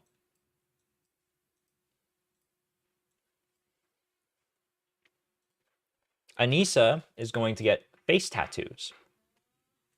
Possibly. What is the context of this? I want to see the original. You can always get it removed. Look into the removal process just in case there's stuff that cannot be removed since it's your face. Wait, what is the original tweet? I want to see the original tweet. Look, I'm an enabler. I think you have great taste and then it would look great. But also you should definitely start small just to be safe. I mean, needing is a strong word. Maybe wanting is a more appropriate word. Leave the face to the last. Then you'll know if you're still into that. Personally, I fully support Anissa getting face tattoos. I think Anissa should get face tattoos. I think that'd be really funny. Then, on their podcast, She Ruined My Career, the name of their podcast, they talked about how they actually kicked Froggy Fresh from the Creator Clash card for not showing up to training. So I think this is the third excuse that they've given for why they barred Froggy Fresh. Even advertise on your own social. What the first one was? What was the original excuse?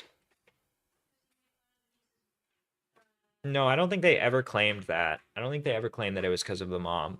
They claimed something, and then they're in the response video that iDubbbz dropped. He said, actually, yes, it's because he associated with Sam Hyde, and Sam Hyde has been insulting my wife for a very long time and saying things that I think are unacceptable. And Froggy chooses to like make content with him. Content being posting Twitter, replying to his tweets or some shit. I'm pretty sure. So that was their excuse after that, which everyone already assumed that it was because of Sam Hyde, but they literally just admitted it straight up. Well, now for some reason they're going back on that.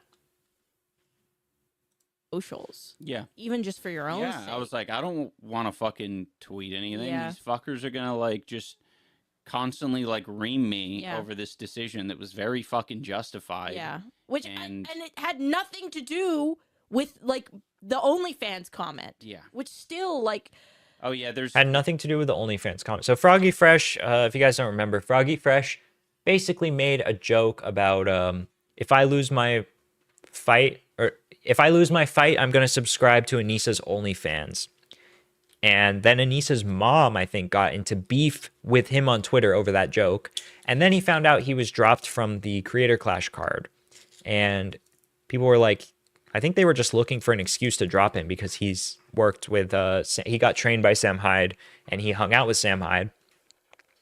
Yeah, so that was what they're referring to. So now he's saying, well, I didn't want to say that we dropped him because of training because then people would give me shit for it. had nothing to do with like the OnlyFans comment. Yeah. Which still like oh yeah, there's loads of like things that we can talk about. I feel like, I mean, at this point, it's like we're a year away from it now. Was that really a year ago? That's insane, dude.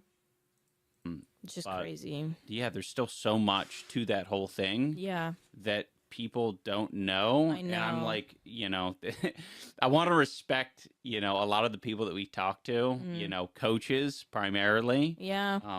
But yeah, there were a lot of very justifiable reasons. Yeah. Including like not showing up to to training. Training. Yes. Like there were so many, and I think a lot of I just don't get why they wouldn't have said this out the gate. Like, it would have been, I think if this is true, it probably just would have been better for you guys to say, yeah, there were a few reasons, and this one was the straw that broke the camel's back, but there were other reasons that we were considering not working with him anymore, including, he didn't show up to training, he was making content with Sam Hyde, you know, even though it's basically he wasn't. He was just tweeting, responding to tweets with him or something.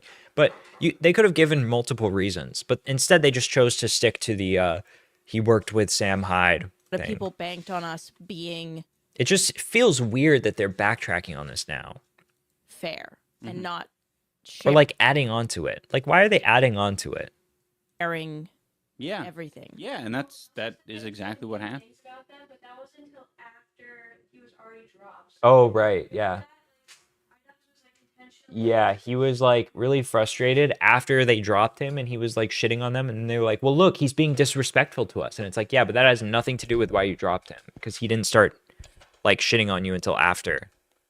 That's exactly what happened. And I mean, you know, I don't know. I think if the one thing that I would change is like, I love our team and I love our PR team, but I think that was such a unique situation Yeah. that the advice that we were getting, I think. Yeah, and I want to trust the professionals, but Yeah. there's certain situations where you're like, oh, fuck, it looks like I'm the professional here. I know. Like, there's not a person who knows my channel and what we've been Yeah. building better than me. Yeah.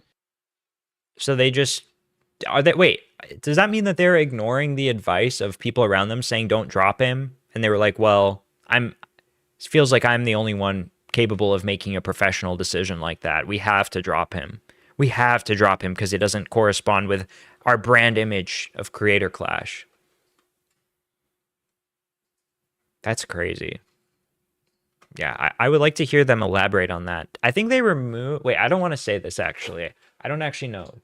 Maximum, when was this posted? The 26th. That was 3 days ago. Yeah, wait, did they? Oh my God. Wait, did they remove it? 28, 29. I think they removed this episode, dude. Interesting. I bet Kiwi Farms has an archive of it. So I assume that means if they removed it, they probably got a lot of comments shitting on them for it. They get a lot of comments shitting on them every episode, though. I don't get why they would delete it. Okay. Bungie says, if there were any more valid reasons to kick him, why would you not give literally any of them other than that he trained with Sam in the months following the event? They're still just lying about it. Oh, this was so funny. Also, they had to track flights because they were afraid Sam Hyde would show up to their event. Watch this. This is insane. Like, I don't think people understand this. We had to, like, have the FBI involved. The FBI was involved. We had the police, the Tampa Bay police were involved. We had to like track flight logs to see who was coming, who was flying in. For many, we had many names on that list. There were like 2 bomb threats. Many names on the flight log list. They had to work with the FBI to make sure certain people weren't coming to Creator Clash. Who could that fucking be other than Sam?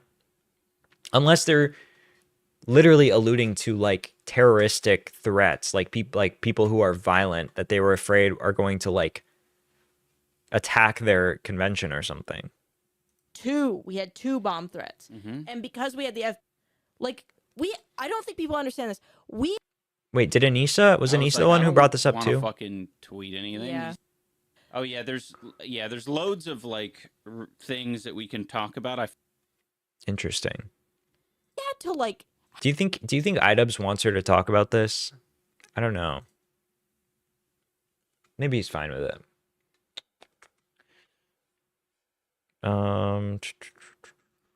Where's my other window? Okay, so Froggy Fresh responded to this. He said, imagine over a year later, talking in your secret dungeon podcast, you're too cowardly to publicly broadcast, still coping and lying, saying the reason I was kicked out of your boxing event was because I didn't show up for training. Did that info come from the alcoholic boxing promoter your business partner set up as my coach, who couldn't find me someone to spar or was too scared to spar himself that I was given permission to get rid of? The guy who was a 1.5 hour drive away, one way, that was getting paid under the table, telling me not to let the gym owner know he was getting paid because he was lying, saying he was training me for free for a charity event. The guy who would cancel when I was in my car ready to drive an hour and a half, early as shit because he had diarrhea. Jesus fucking Christ, mate. Imagine doing a 1.5 hour podcast crying about your haters, lying a year later when no one fucking cares. P.S. Not all your haters are incels. Stop the cap. Damn. Dude, he went. Yeah, Froggy Fresh said that after that clip leaked. He's going nuclear. So it sounds like there was a dilemma with the coach that they assigned to this guy.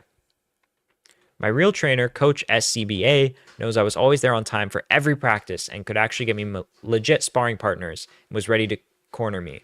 Talk to him, not the salty boy your partner is bros with that was mad he got the boot.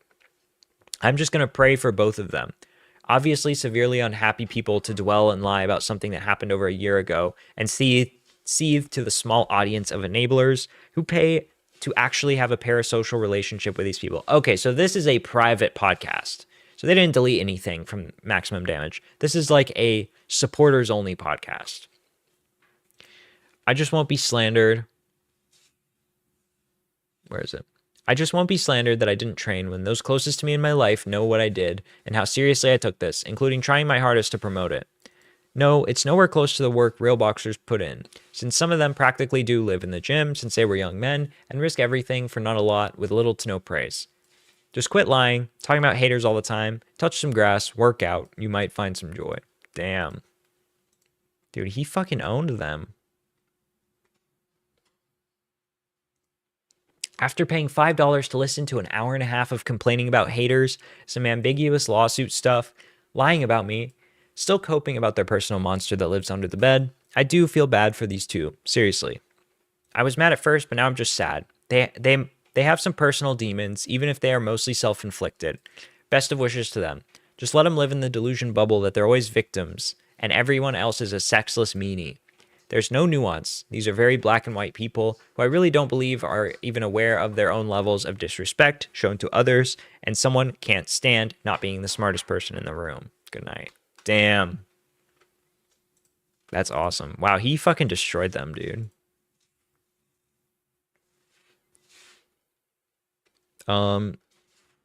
Yeah. That's wild. I don't even know what to say. Like that whole creator class drama was one of the dramas that I was really, really interested in because it felt like there were new developments constantly with like, oh, well, now Anissa's mom is fighting Froggy on Twitter. Oh, now they're kicking him off the card.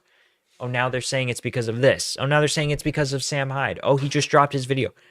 And then right after that, if I remember correctly, was when iDubbbz dropped his content cop apology video where he said that he was racist in content cops and that he said hurtful things. The same time when he went on the Smosh Guys podcast and he said, oh yeah, all my fans are basement dwellers. Yeah, he went on Anthony Padilla's podcast and said that all of his fans were actual basement dwelling incels. That was crazy. I found another clip from iDubbbz's podcast that I thought was pretty funny. We're gonna watch it here. We're gonna go back a little bit. Let's see. It's like 33 minutes. Yeah, because if here's the thing. If anybody's going to give you good advice, it's going to be a therapist. Right. So if you're talking shit about me, you'd rather have it be spewed there, right? It's going to be fixed. No, Either that's you're true. going to hear that you're being ridiculous, or you're going to hear that you're valid, Yeah. and then you'll come home and say, I'm valid. And I'm going to be like, well, okay, if you're valid, like, I'll have to legitimately work on that. That's awesome. Like, that's... Jesus Christ. Don't they talk about therapy in like every episode now? Haven't we seen that in the last few episodes? Good. Yeah. But if you don't talk shit ever, I would worry that it's because you're afraid of like hearing something that you want to hear. Yeah. And that's bad. I think we've worked through so much shit. Yeah. That by this point, I really don't have much of anything to complain about. Yeah, to get fucking yeah, to like get off my chest or anything. I Yeah. think the most I've said is like, yeah, she's a real bitch. you know, no, she's True. loud sometimes. She'll speak her mind. Yeah, which is funny because the most that I'll I've never said anything bad about you, and he said, "Don't worry," to my said therapist. about you in therapy is that you're a people pleaser. Yeah. Okay. So Yeah, I mean, I'm loud, I I speak my started mind. saying that a lot more in yeah, Wait. So the worst thing I've ever said about you in therapy is that you're a people pleaser. Yeah. Okay. Ooh, that's gotta hurt. You're a people pleaser, iDubbbz. The worst thing I've ever said about you in therapy is that you're a people pleaser.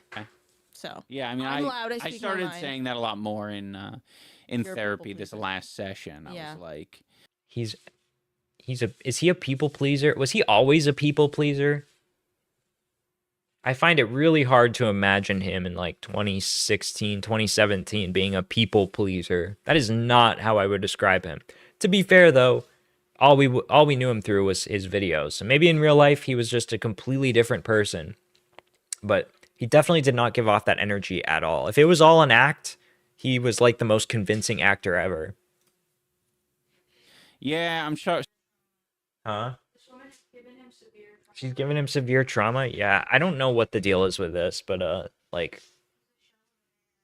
it really feels like he's like a beaten, like hollow man. Yeah. I don't know how else to describe it. Like it feels like he's like scared all the time and he's like really anxious and like overthinking or something.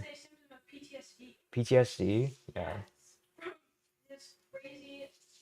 Yeah, to say like, well, I've improved, I'm a much better person now. You know, he says this kind of stuff all the time. I'm much better now, I'm more mature, I'm happier, I'm more open. But then you look at like how his behavior and he's like I don't know, dude, like he's like scared, he's anxious, he seems uncomfortable like all the time. It's just like such a complete 180 on his personality. Yeah. Although I don't think I don't know, actually. I haven't heard him talk about how he's crying. A year ago, he was talking about how he's crying all the time, and it was like, he's like that. It's just because I'm like more emotionally open now. And it's like, I don't know, man. If you're like crying all the time at things, there's probably something that's a little bit unstable about your mental state.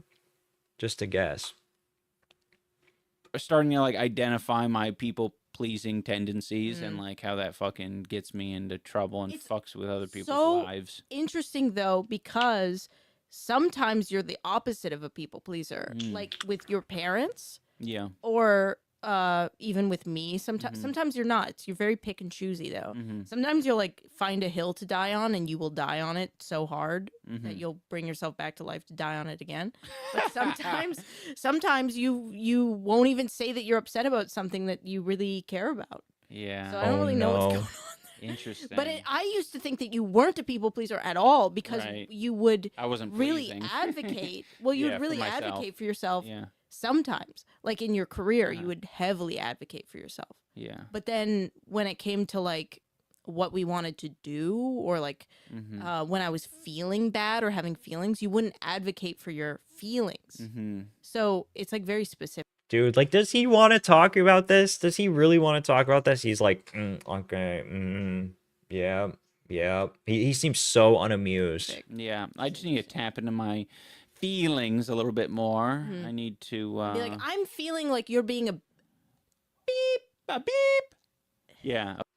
Okay, dude, that was so. Okay. Yeah. Yeah, totally. Merlin didn't like us swearing. No, he heard those. Well, he heard the swears. You guys didn't because we censored it, but Merlin heard it and he said, "My child ears don't like that." Yeah, so good.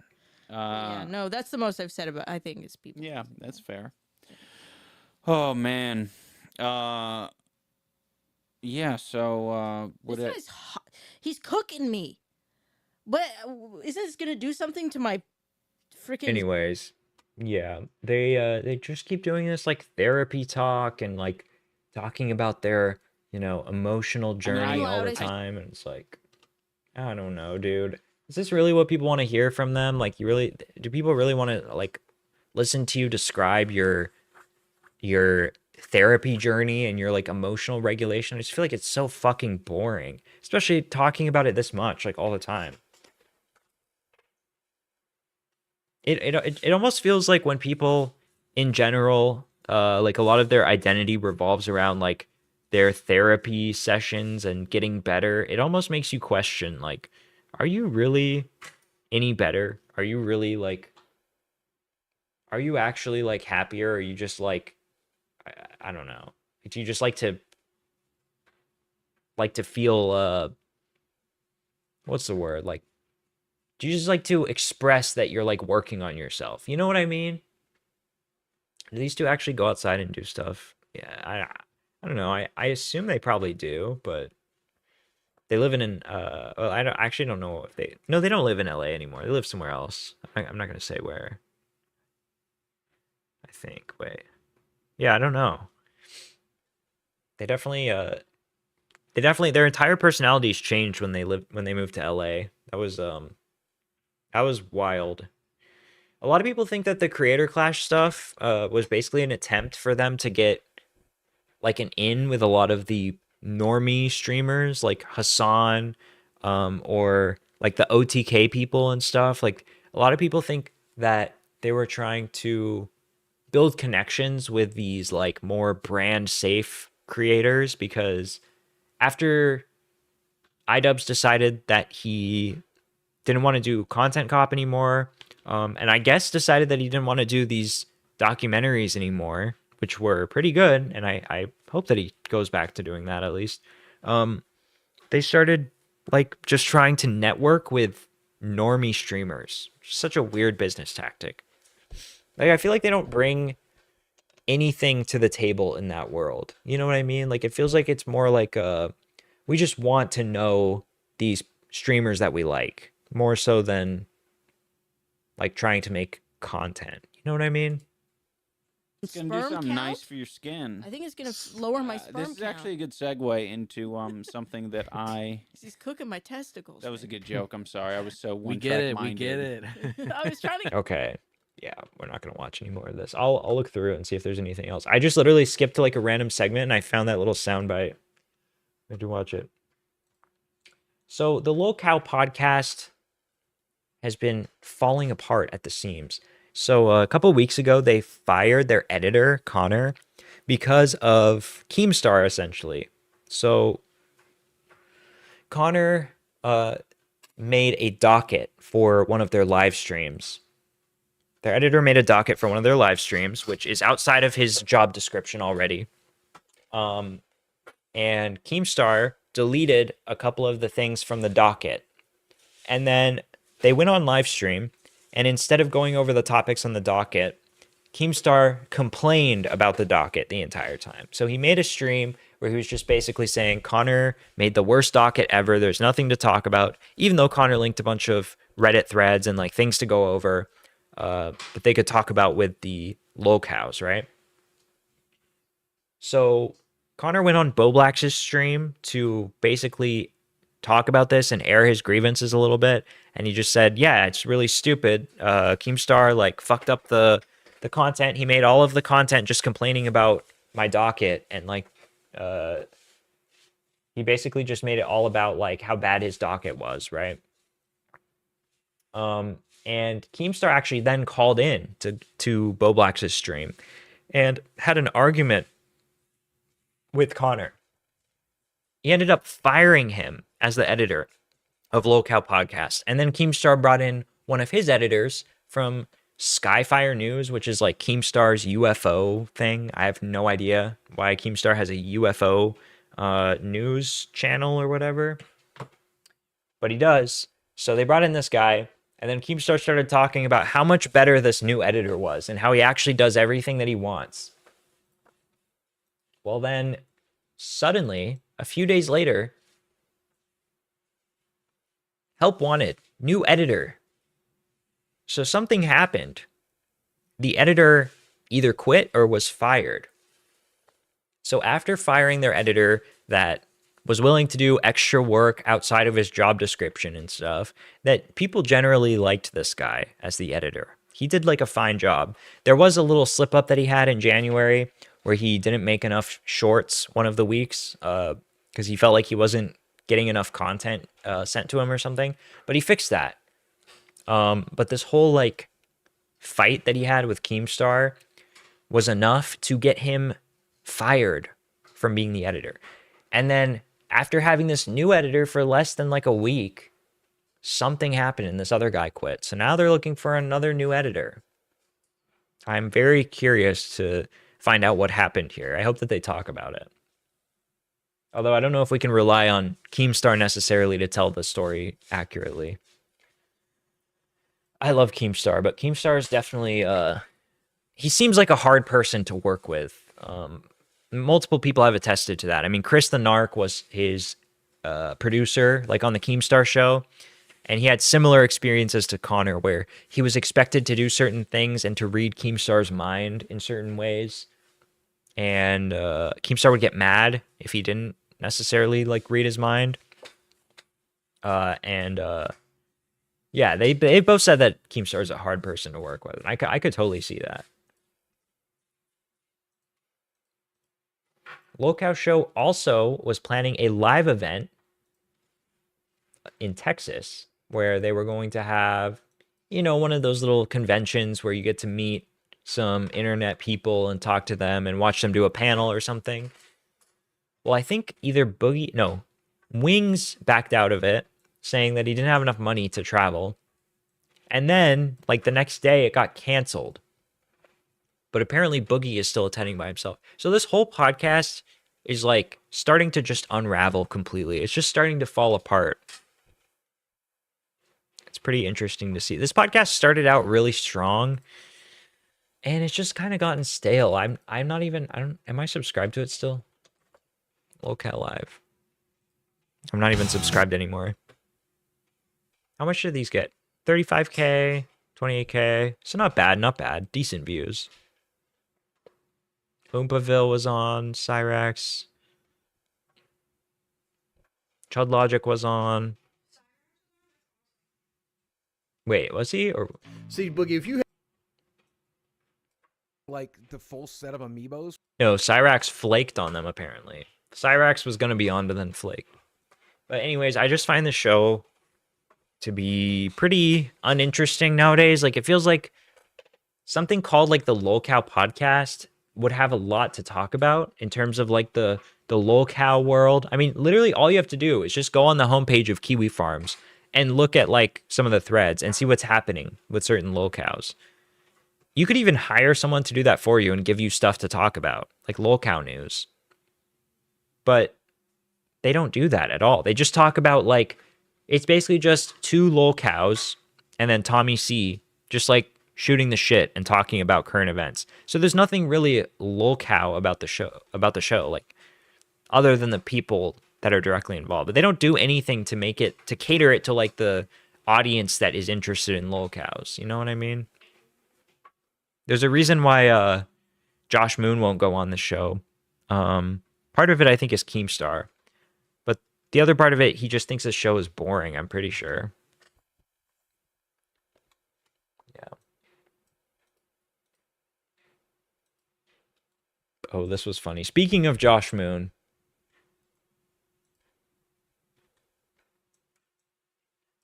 This was pretty funny. So speaking of Josh Moon, Josh talked about how he was watching the new Tipster video from Toastify. And he says, listening to a video made by Toastify where Tipster and Boblax debate each other on who sucks Troon cock the best and the hardest and the most frequently. It is so disgusting. When the Troon fad finally dies, remember the names of the people who championed it for profit. So he's just literally having a go at Boblax over this debate where basically like Keffels found one of Boblax's old alts where he had some like very mildly edgy jokes about trans stuff. Like, I think one of them was like, trans women aren't women, but I would still fuck them or something like that. That was one of the tweets. And then Keffels started like, she screenshotted that and then started smearing, like saying that Boblax was like transphobic or whatever. And it's like, okay, who cares? Doesn't matter that you get called transphobic. It's not really that important. But then Boblax called into Tipster's stream, and basically Boblax was like, you got to tell Keffels to like stop saying all this stuff because I'm not transphobic. So this is what Josh is talking about. He's basically like, why do you care that Keffels thinks is calling you transphobic or whatever? But obviously it's Josh, so he's taking it to the extreme. You know, he deals with like the most insane trans people in the world. So of course he doesn't have a very positive view of them because all of the ones that he has to interact with are like literally like trying to destroy his life and ruin everything that he's ever worked for. So, but you know, the right thing to do from Bo Black's standpoint would just sort of be to ignore this or wait a little bit. But Bo Black's got caught up in it, and he took it super seriously, and he responded to it here.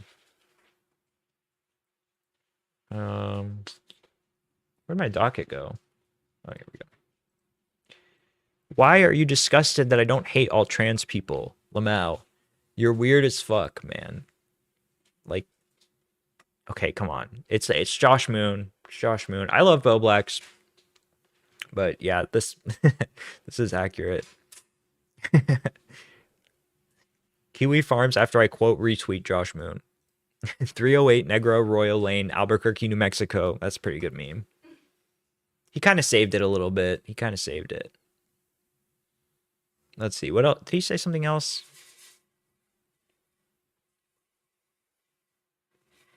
Yeah, and then Josh responded with this, which I think is like a little bit like ridiculous. Like, again, this is just like taking it too seriously or something.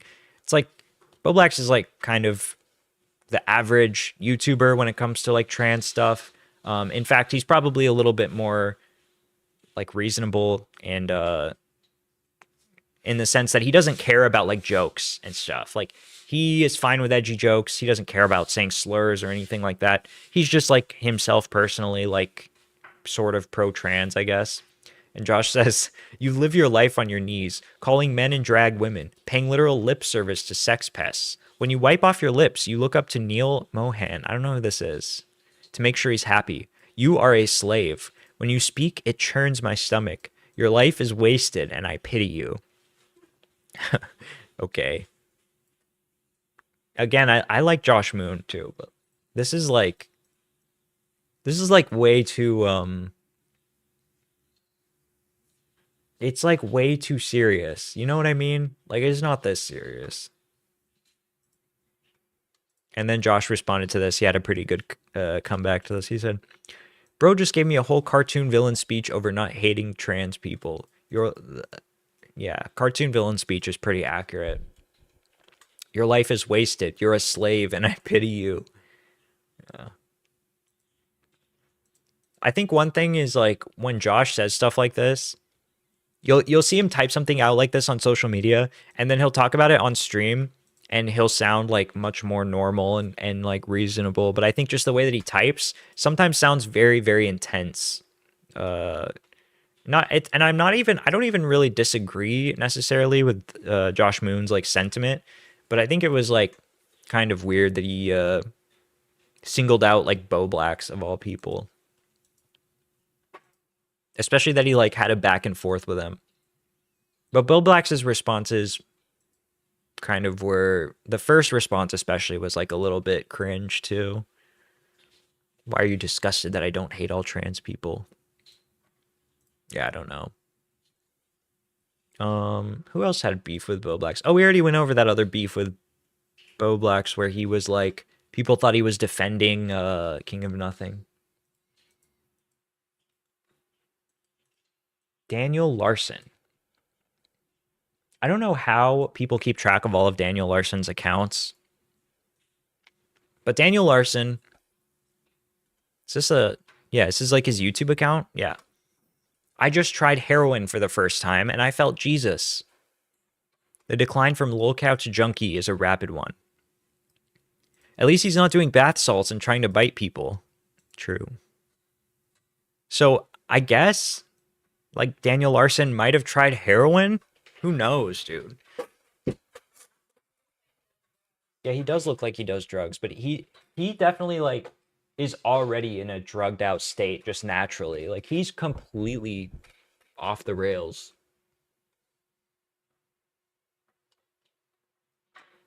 You guys think that this guy actually did heroin? I feel like he would be really gullible. Like I feel like somebody would give him like some coke or something and tell him that it's heroin. And he would say this.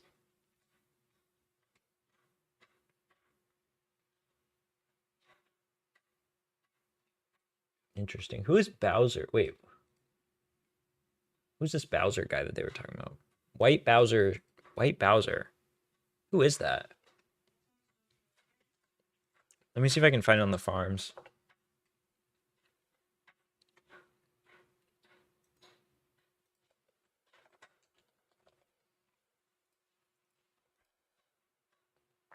White Bowser. Earl Doob.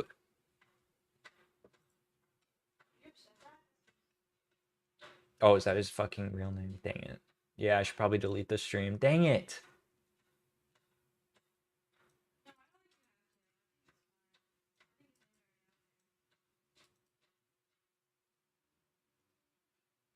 Oh, okay, okay. It's fine. Yeah, yeah.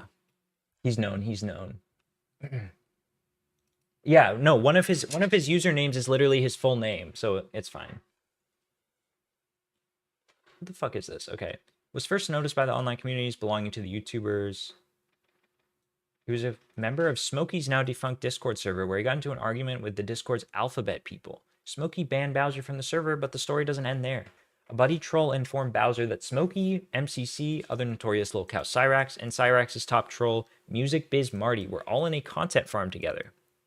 Bowser then takes this information and starts independently claiming that Smokey is a pedophile.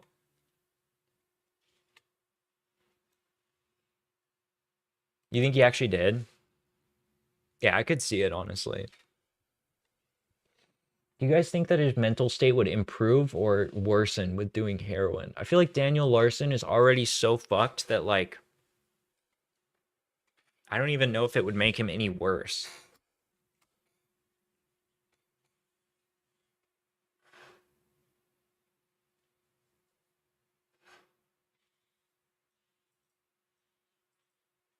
Admits to using a 17-year-old in his Discord server as bait for bad actors. Okay. Kiwi Tapes invited Earl into a podcast where a bunch of people confronted him. Where's the heroin stuff, dude?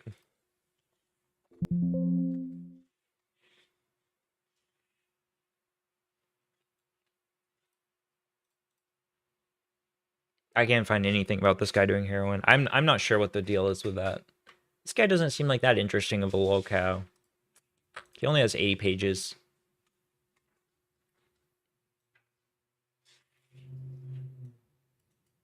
Interesting. Okay, well, we'll look into that another time. Maybe we'll do a research stream on that.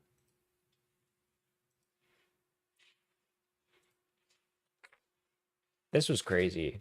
Was this in response to the Kaceytron drama as well? Denims offers a $30,000 bounty to kill Asmon Gold. You guys know Denims? She's like a Hassan waiting room streamer, like friends with Hassan. I think she's like a moderator in Hassan's chat too. Listen, I'll up the number, okay? 30K to anyone who'll make this dipshit disappear and make Eve's breasts bigger. Okay, you have to do both. All right? Because then it's a win-win for me. I get more breast, and I don't have to see that moron on my timeline anymore.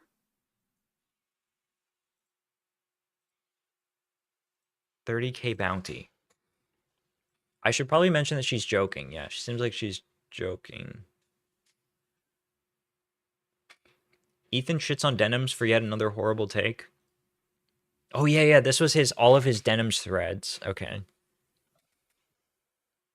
I'm trying to remember what did we talk about with Denims recently? She did something. Was she? Oh, she was talking about how like she basically doubled down on Hassan's like claim that streaming is like the hardest job in the world, except instead of waiting for Hassan to explain his take to mean like, oh, I just mean that I'm like socially exhausted. She doubled down and said that streaming was harder than working like 12-hour shifts and having full-time school at the same time. She was like, actually, no, Hassan is right. Like, it's harder than like working a full-time job. But he himself didn't even mean that. The conscription is mandatory, but you can go to jail for like a couple months if you refuse to join.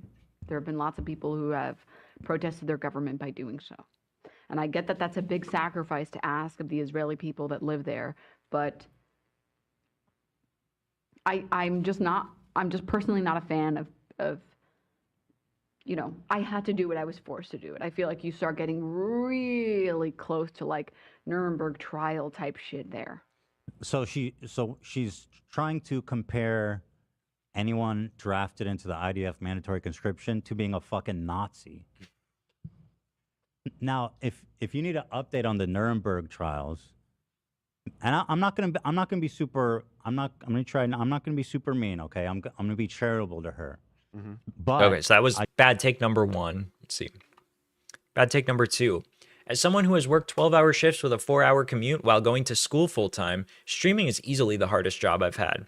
The post-stream social exhaustion is so real. I don't know how anyone could do it every day. It's like... Here's her claiming that Froggy Fresh is a Nazi. He was just posting Nazi shit, okay? I don't know how to explain it. I don't know how else to explain it other than he was posting Nazi shit. And I'm going to say it, honestly. I'm going to say good on them for kicking him from the fight. Kicking him for being a Nazi, apparently. Yeah. You shouldn't have spaces that are welcoming to Nazis. So oh let me show you. Dude, the way these people talk is so fucking stupid. We shouldn't have spaces that are welcoming to Nazis. Just talk like a normal person. Like, why do you have to say all this? Like, it's like they use all these like code words to like dog whistle about how like leftist they are. So cringe. If I heard someone use phrases like that in real life, I would probably laugh out loud. Problem is that once you become these. So let me show you guys because I don't think people recognize like how insane this is. Are these insults? I don't know. I think the problem is that once you become a Nazi or you start aligning with Nazis, you lose any semblance of like brain cells.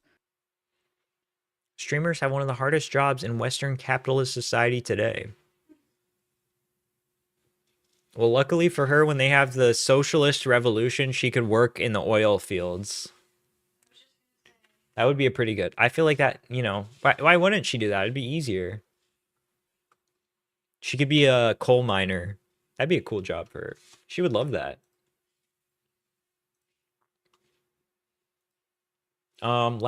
Lastly for tonight on our docket. Wow, we burned through all of these stories really fast. I'm out of practice, dude. This docket, I thought was going to last me like 2 streams. This is pretty funny. So on the H3 podcast just earlier today, they were talking about the King of Nothing video that we talked about a little earlier. And they mentioned Nicholas Diorio's take on it, which was that it was a bad video. And they were basically surprised that Nicholas Diorio sided with them because Diorio has made videos shitting on them before. And I think this is what people don't realize about like commentary people is they will usually be pretty like neutral, I guess. Is that the way to say it? Like they'll at least give everyone the time of day to try to explain their takes, and they will genuinely say when someone that they dislike has a good take or is right in a situation, from what I've seen so far. I don't know if that's always been true, but that seems to be the case nowadays from what I can tell. So whenever people are like surprised that like a commentary channel like supports someone that they dislike, I feel like that just points to how, I don't know, objective that commentary can be sometimes. Not all the time. Like in the Sniper Wolf situation, I feel like most of the commentary people were actually wrong about that situation because they were like advocating for bans for off-platform behavior, which was stupid.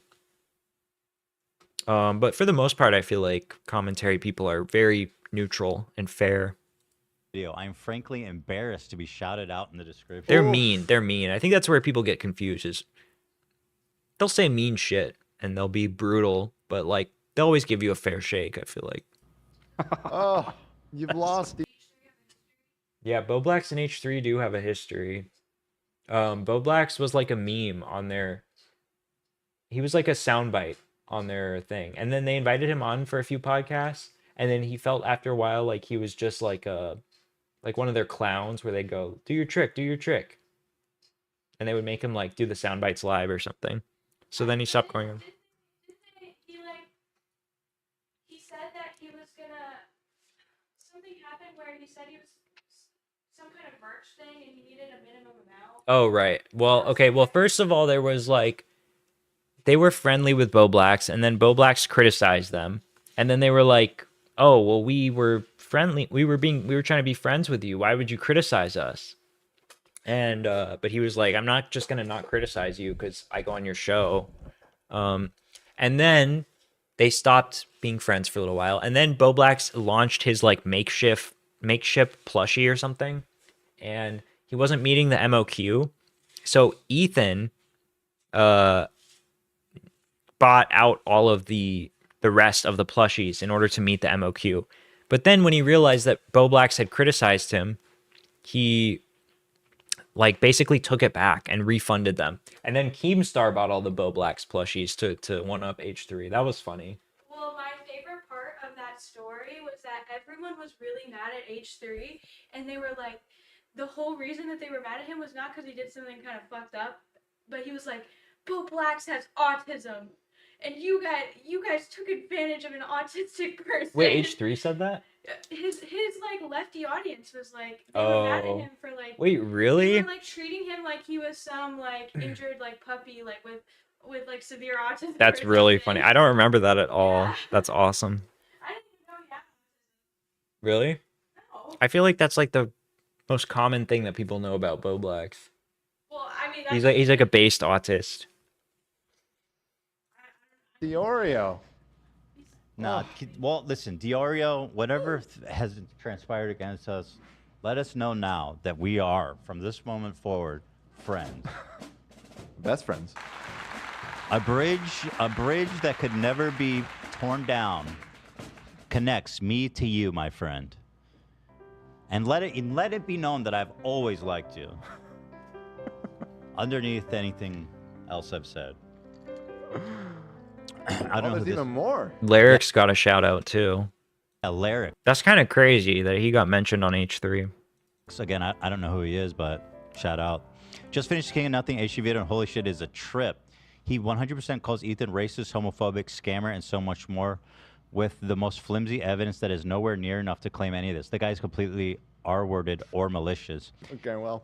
I think That's the thought that counted, Lyric. I saw a tweet from Diorio. I think they saw me like bitching about how he like defamed me and he's a giant piece of shit. And they're like, oh, Ethan's being a baby, going off being a baby again. Let's go see. And they went and watched his video and they're like, damn, Ethan's actually right. So, hey, go back to the other things you've said about me.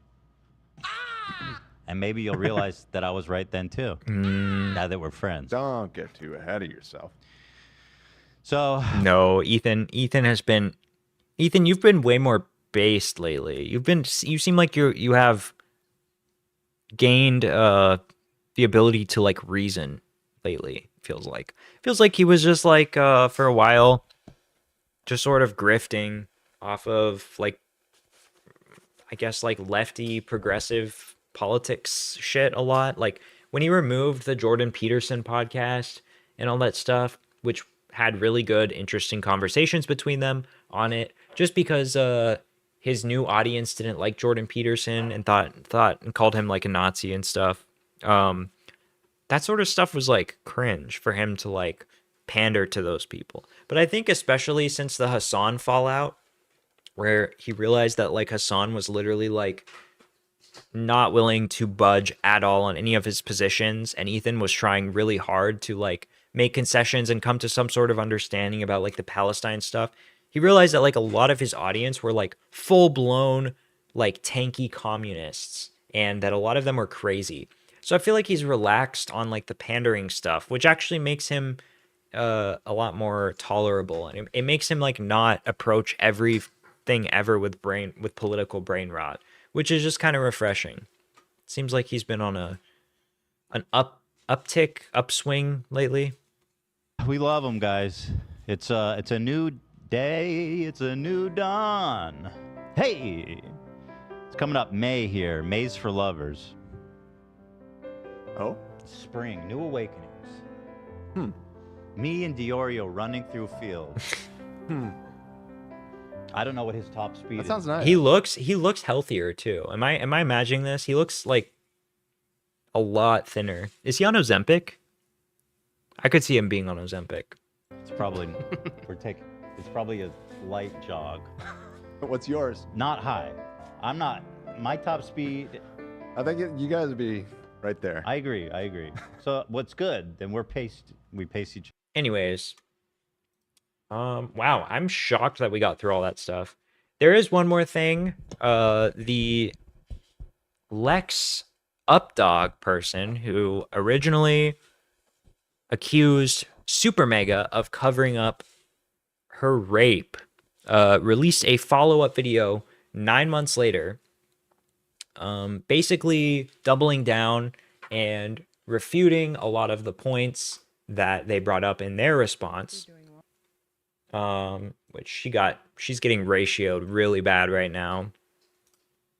I'll just preemptively downvote. Actually, you know what? I'll be nice. I won't preemptively downvote yet.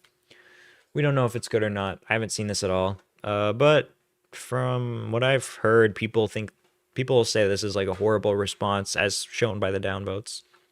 But maybe we'll watch that next time. I think if I'm gonna watch this on stream, I should go over all of that drama again so that I have like all of the context and I can actually commentate on what's going on. Because I honestly forget a lot of the details. I know that Dawn DRR and her were like dating, and then that's when she claimed that he like sexually assaulted her, which he described the situation as just like an awkward sexual thing. And then they continued dating for a while after that, and then she started going to Super Mega and saying, this guy sexually assaulted me, and then accused them of covering that story up. But I forget a lot of the other details in between there, but yeah. All right, that was a good return stream. More streams this week. Thank you guys for hanging out. Thanks for coming by. We will see you in the near future. I'm probably going to private this stream to double check that this guy's name is public that I said on stream. Anyways, yeah. Thanks for watching. Like the stream before you go.